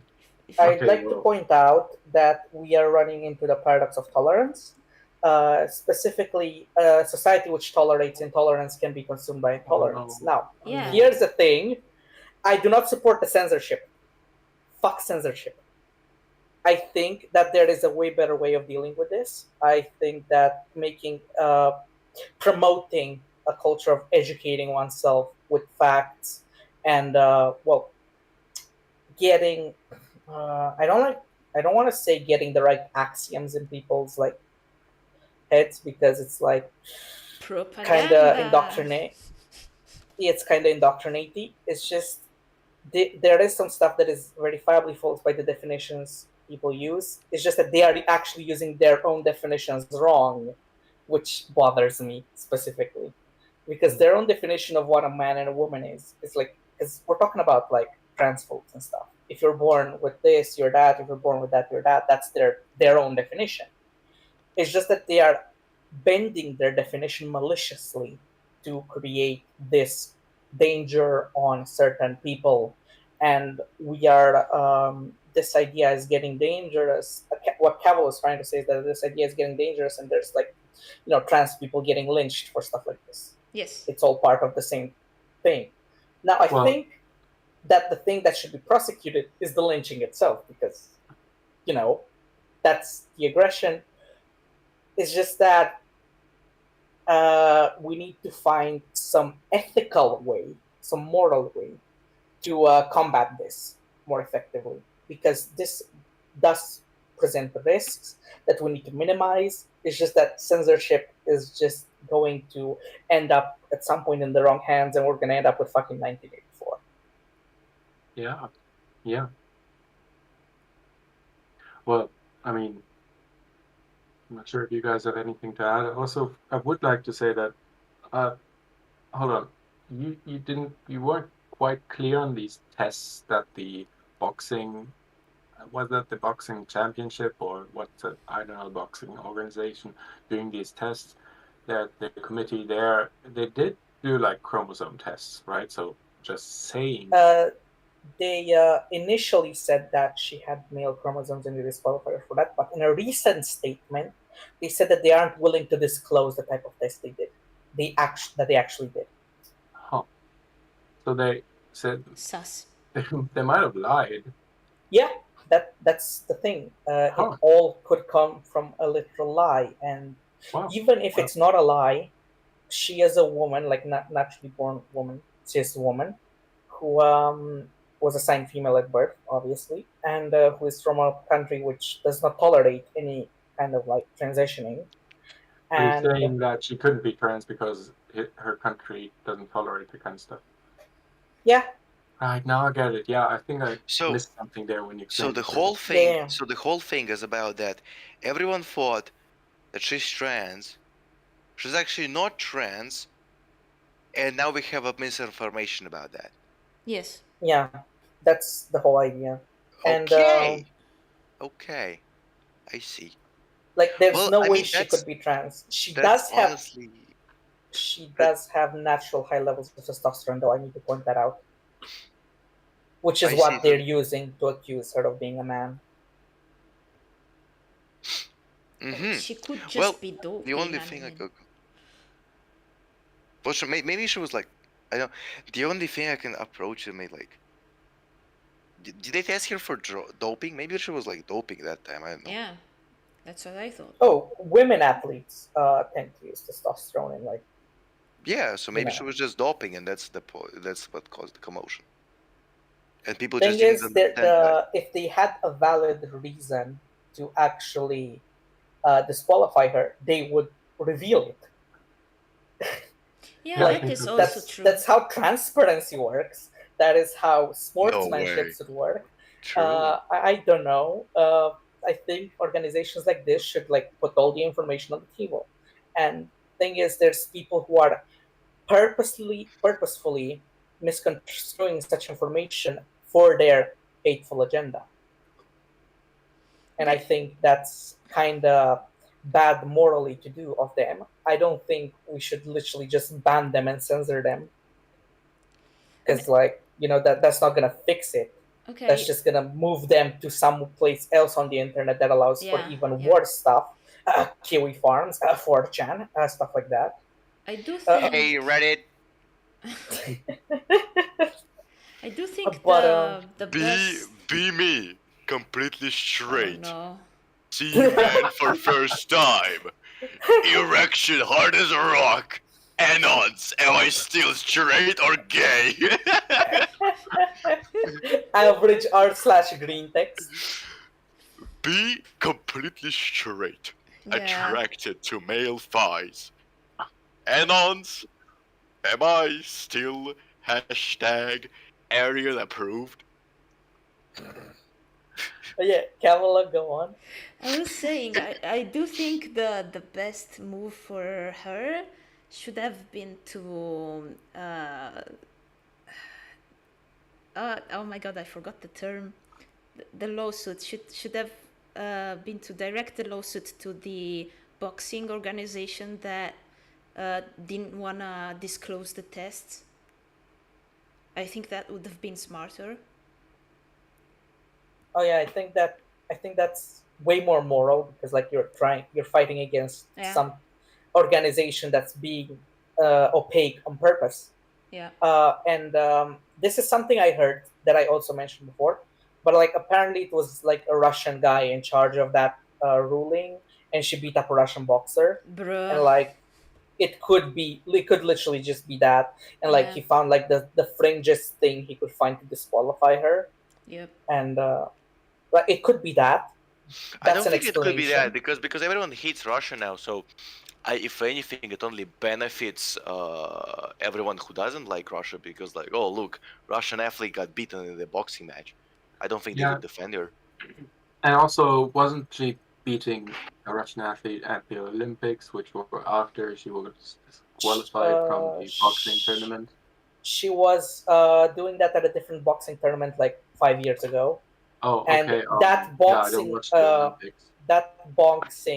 organization, which used to be officially approved by the Olympic Committee, disqualified her, but it's been recently revoked authority on basis of abuse of power. So, like, that boxing organization is known to be abusive to the point that the Olympic Committee disqualified them from Okay, doing their interesting. rules. They Yeah, are worthy of I a won't watch lawsuit. the I'm just Olympics saying. before Prospera freeze. Sorry? They are worthy of a lawsuit. I'm just saying. Yeah. Yeah. I want all the free private city projects we have to bloom into these great nations of industry. I think it's going to happen. I believe in the happening. we've got some non-happening believers here, but I think it's happening. And they're going to have Olympic teams one day. I think they're going to be better, stronger in every single way, just because of all the DNA research going on in these unregulated economic zones. Honduras. I still believe what we should really do is we should pick the best of the best, all the athletes. We should do eugenics on them for like a generation, and then we pump them full to the brim next to death of doping, and we see how these superhumans act. I want to see that French guy jump half a kilometer up in the sky and go back, fall on complete stone ground, not a single bone broken. I want to see that boxing just smash the head in, okay? Opponent miss one single shot, dead. Oh my Swim, God, they that's swim so cool. across Pacific Ocean. Yeah. I believe it's gonna be the funniest, most entertaining thing since the first time Olympics went by. It would be so easy, right? You just close the doors of the stadium and say, "Okay, guys, now fuck." Exactly. no. When I said Eugene, I said Eugene. Yeah, I meant only for the athletes. Yeah, when I said eugenics, I only meant for the athletes. Because if we just want to go for statistics, if we just want to go for less science, we might as well do that, right? And then we get maximum great genes, we pump them full of doping, and we see what these beasts can do.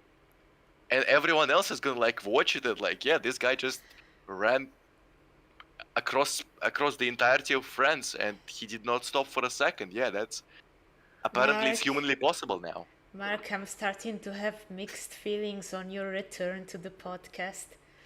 I personally love it. It gives us fun content. Authoritarian right is actually authoritarian right.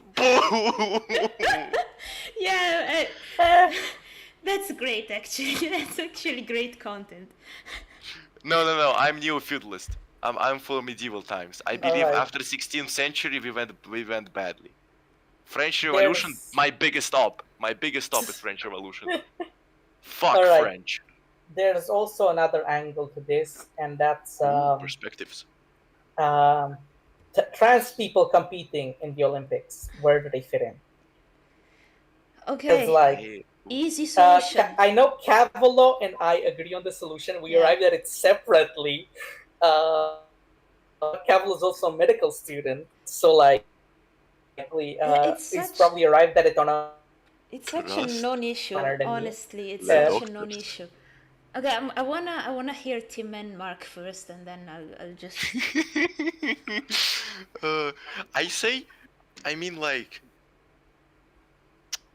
Honestly, unless I would say like any other I would just like compare the testosterone levels between the two, you know. If the look, if they're going for male, if it's going to trans females, right? They just need like, you know, as long as there is enough estrogen, it fits like into what a female athlete they're competing with would be. Okay, great, you're welcome. Same for trans masculine.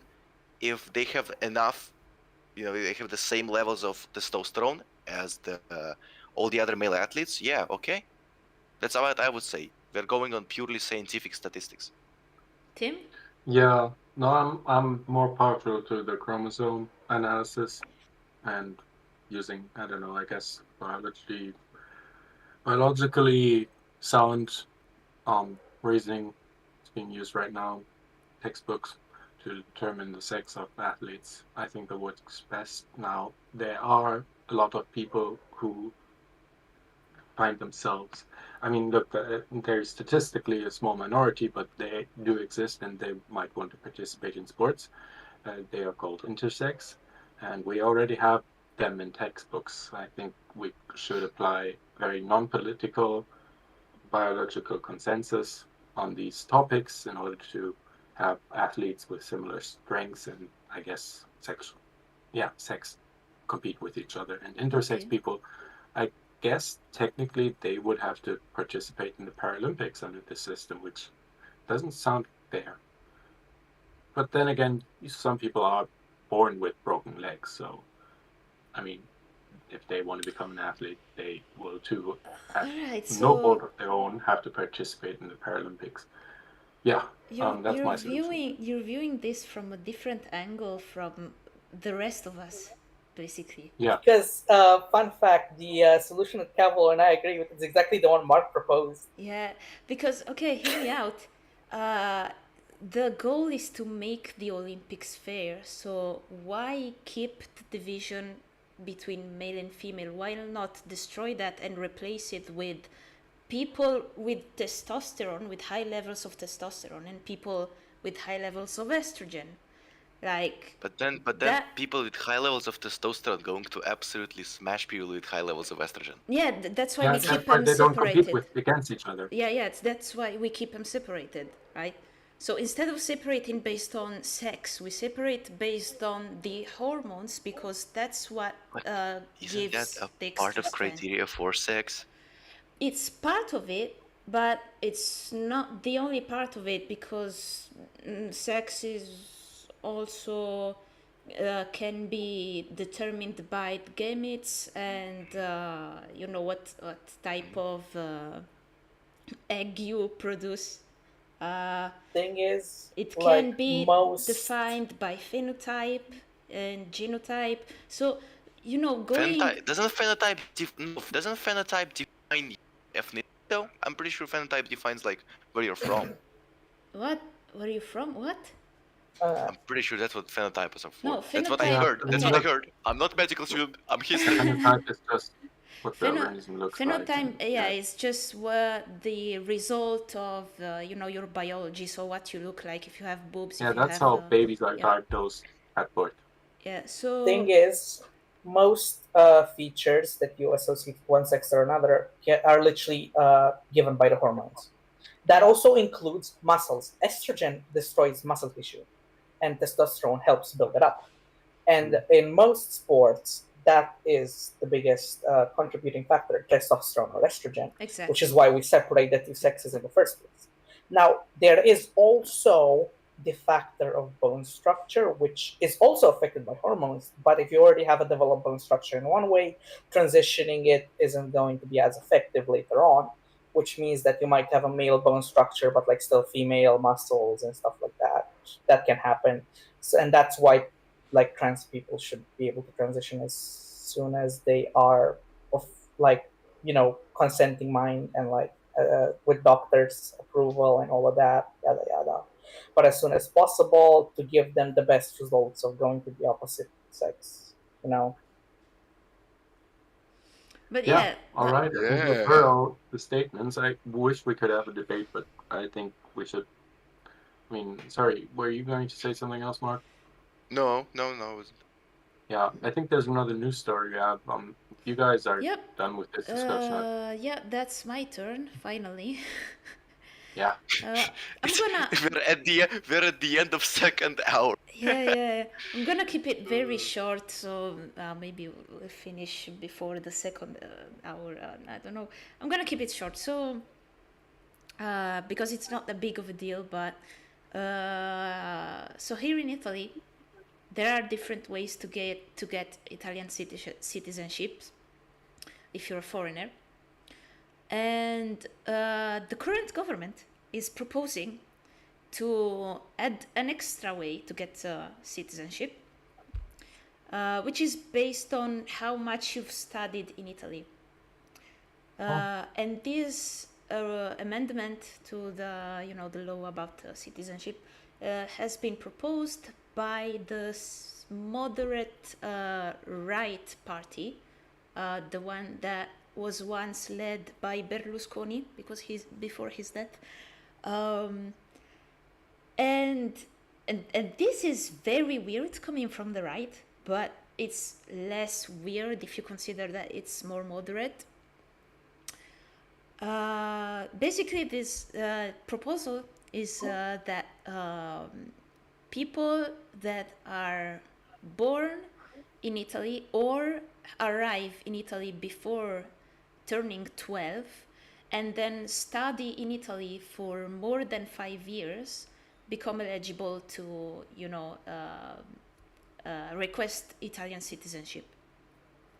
So it's kind of a jus soli plus education. Yes, exactly. And we called it jus scholae. Yeah, Nice. nice. Now, can I go on my spiel against nations and citizenship? Oh my god. Because I think Watch it turn into Holy Roman Empire. Watch it turn into feudalism. Watch it turn into feudalism, and yet I win. Here's the thing. I think the idea of nations and having to have some papers that you belong to a place is kind of stupid. Because, like, you are human and you, like, belong where you live, where you are. We're all unraised. I think that if you live somewhere, you're like a citizen of that place in, like, not a legal sense, but in, like, a moral sense, you know? Yeah. And I think that the state limiting this stuff with papers is just another way to limit the power of the people by, using the monopoly on violence to limit where you are, like, accepted, allowed to do X, allowed to do Y. When I think everyone should be free, and I think the concept of a nation state is stupid, and so on and so forth. You get the point. I'm trying to keep it short. This is like utilitarian understanding of the nation, because I believe that nation. I was talking about nation states specifically. Nation state, but nation state is again, I would say, it's how my, oh my god, I cannot believe I'm using a Eurasianist argument right now. How my Eurasianist friend said it is a bourgeois concept that is made up by the modern. And in the tradition times, there was no nations, but there were ethnoses. And rather than building up on the nation states, right, we would be more in favor of, well, ethnostate. And in ethnostate, for example, we have Germany, right? But because Germany is now divided in basically two, right? We have Austria and Germany.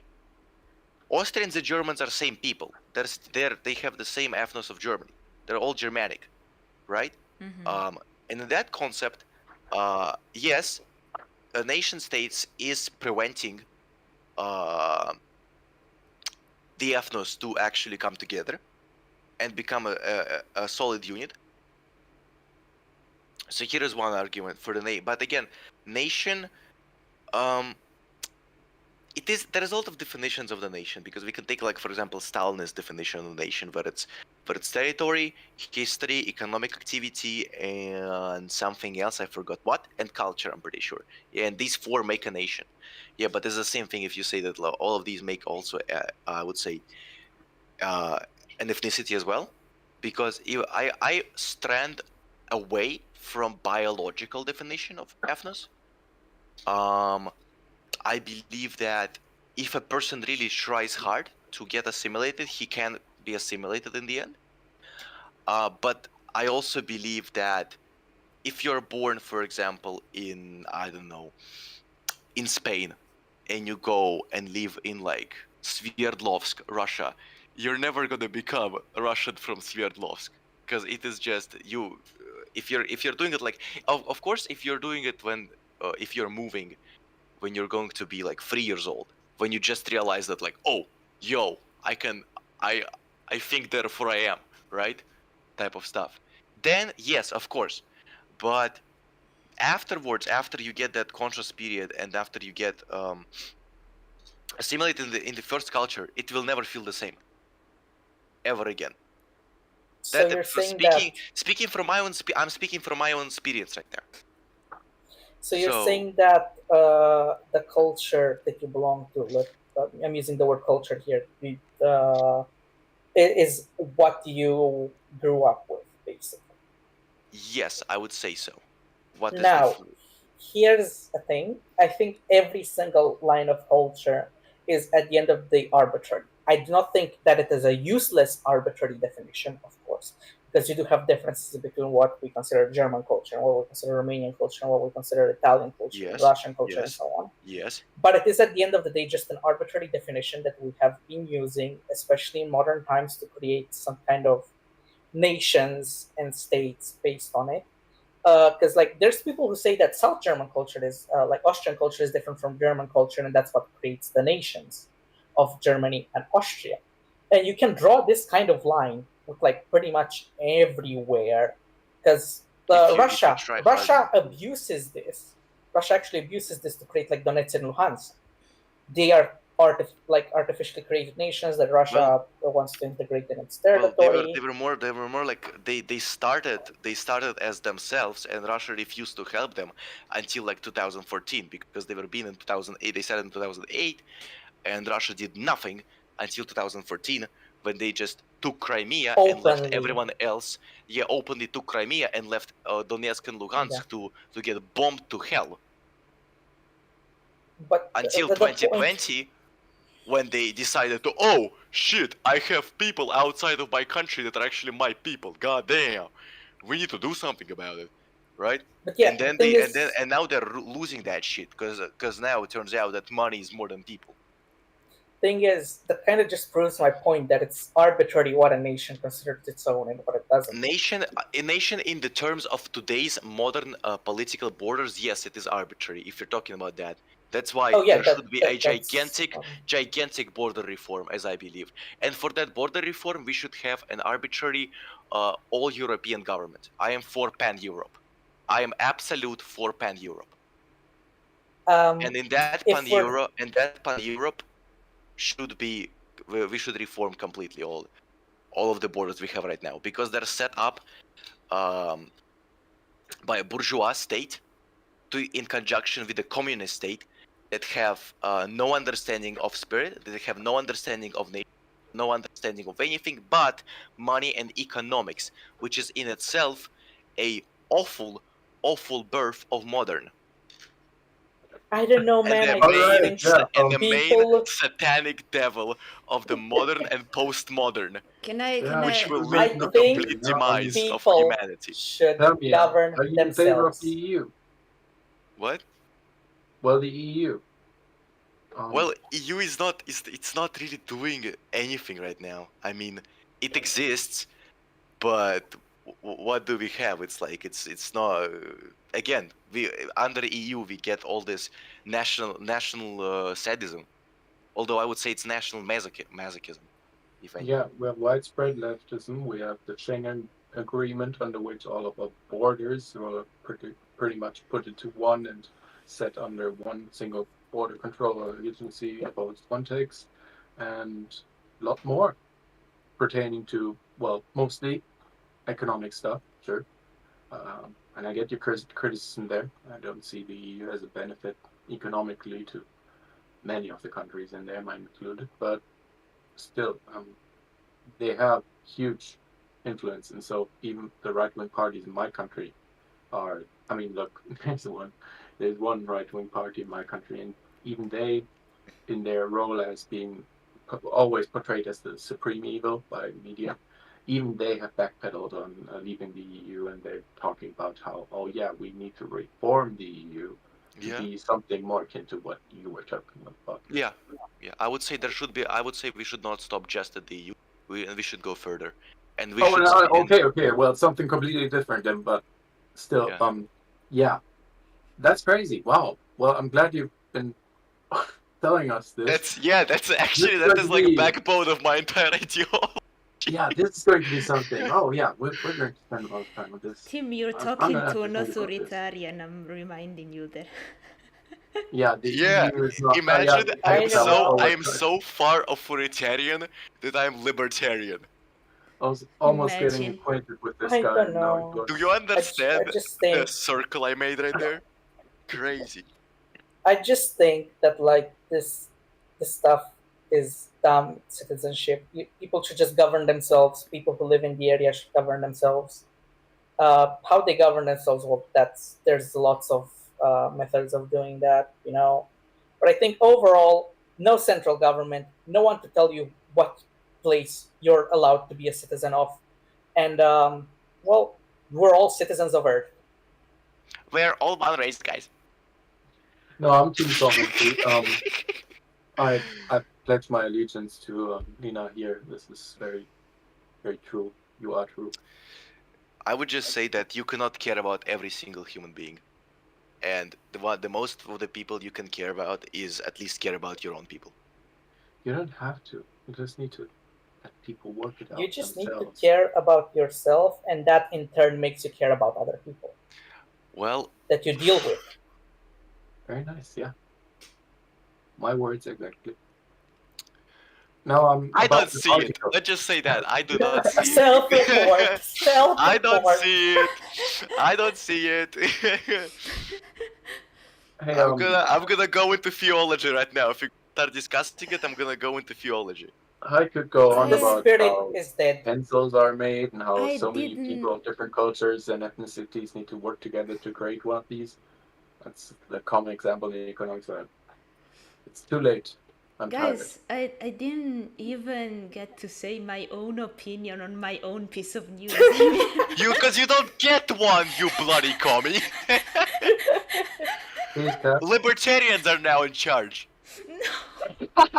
You're calling it. You can't call yourself a libertarian. That's Well, no. this is my podcast, so I can do whatever I want. Oh, okay. The coup incoming. You think Trump assassination was bad? You'll see what true assassination looks like. Okay. Entire 1924 Rome will look like a candy. Okay? It will look sweet. I have to say, I do agree with Lina and Tim partially, but I also like the concept of having a nation, like having a place where you belong and you can call it your nation and be patriotic about it. You belong to Earth. Yeah, but Earth You is... belong You know who to also says that? humanity and you belong Capitalists. to... Capitalists and- say that. They love to say that. You know Yeah. why? Because they will turn you into consumer. They will turn you Okay. into bland nothing. Primarily, you belong to yourself. Yes. But, hear me out. Actually, you belong to the state. Yes, it is true. You are a citizen of Earth. Yes, but Earth is very big. Like Yeah, okay, exactly. it is very very big. So having a special place that you can cheer for. Why Yeah. is that going Yeah, to be based that's off real. some arbitrary line, though? Why But do it's you have not to base it off some arbitrary line. arbitrary line? It's made out of geographic lines, made out of ethnic lines.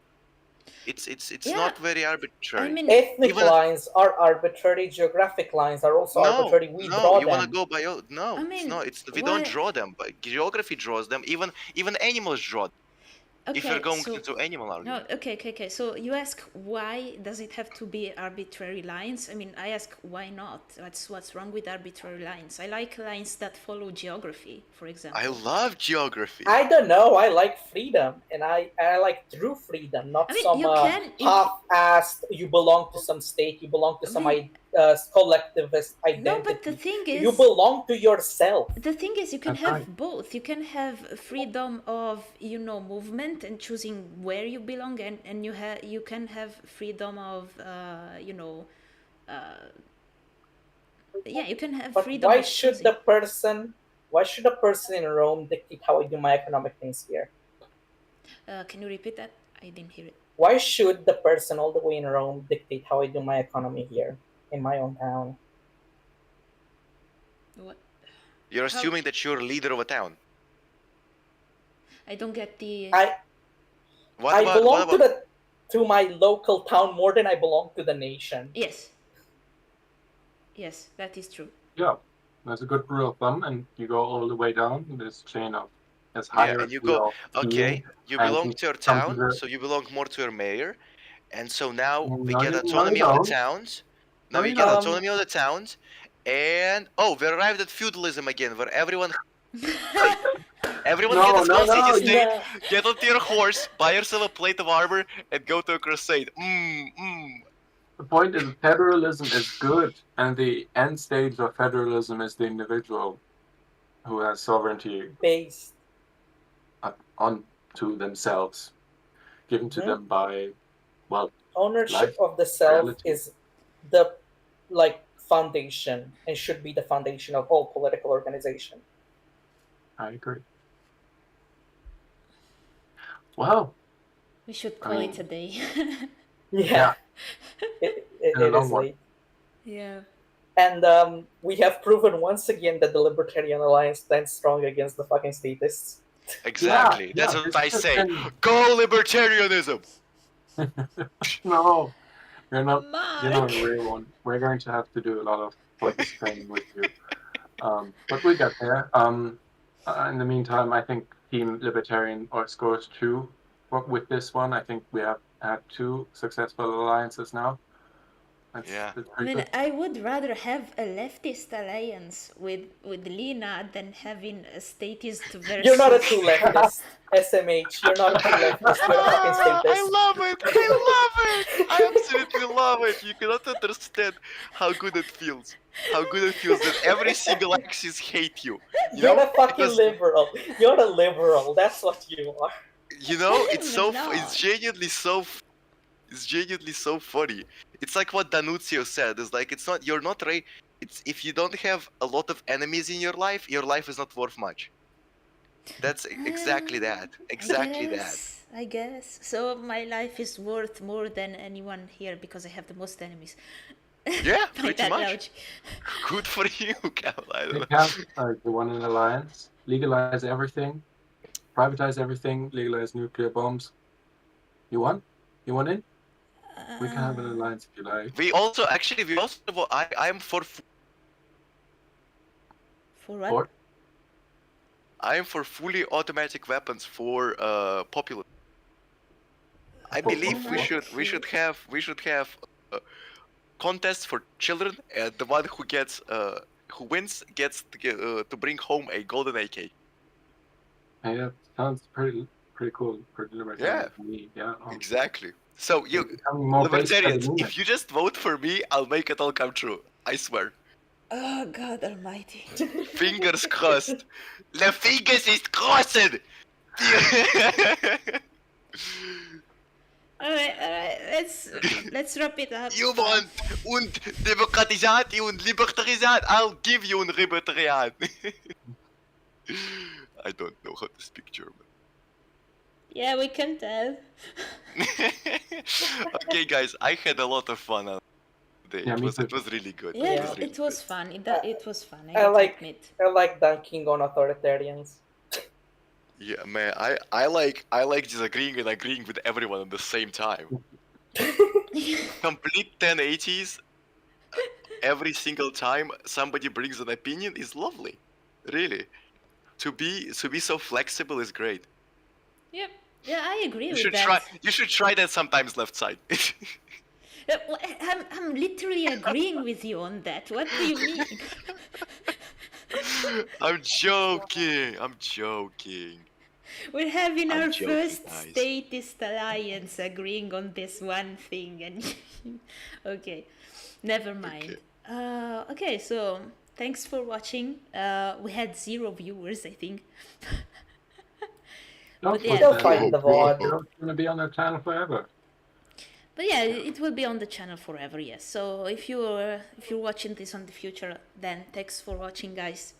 It's been fun. It's been a fun episode. I'm glad Mark is back. Yeah, me. genuinely. I'm glad as well. So yeah, thanks for watching. Stay tuned for next episode, and if you haven't watched the previous episodes, you can find them in the channel. The VODs are saved. So yeah, goodbye. Goodbye. Bye See bye. you. Heck of status.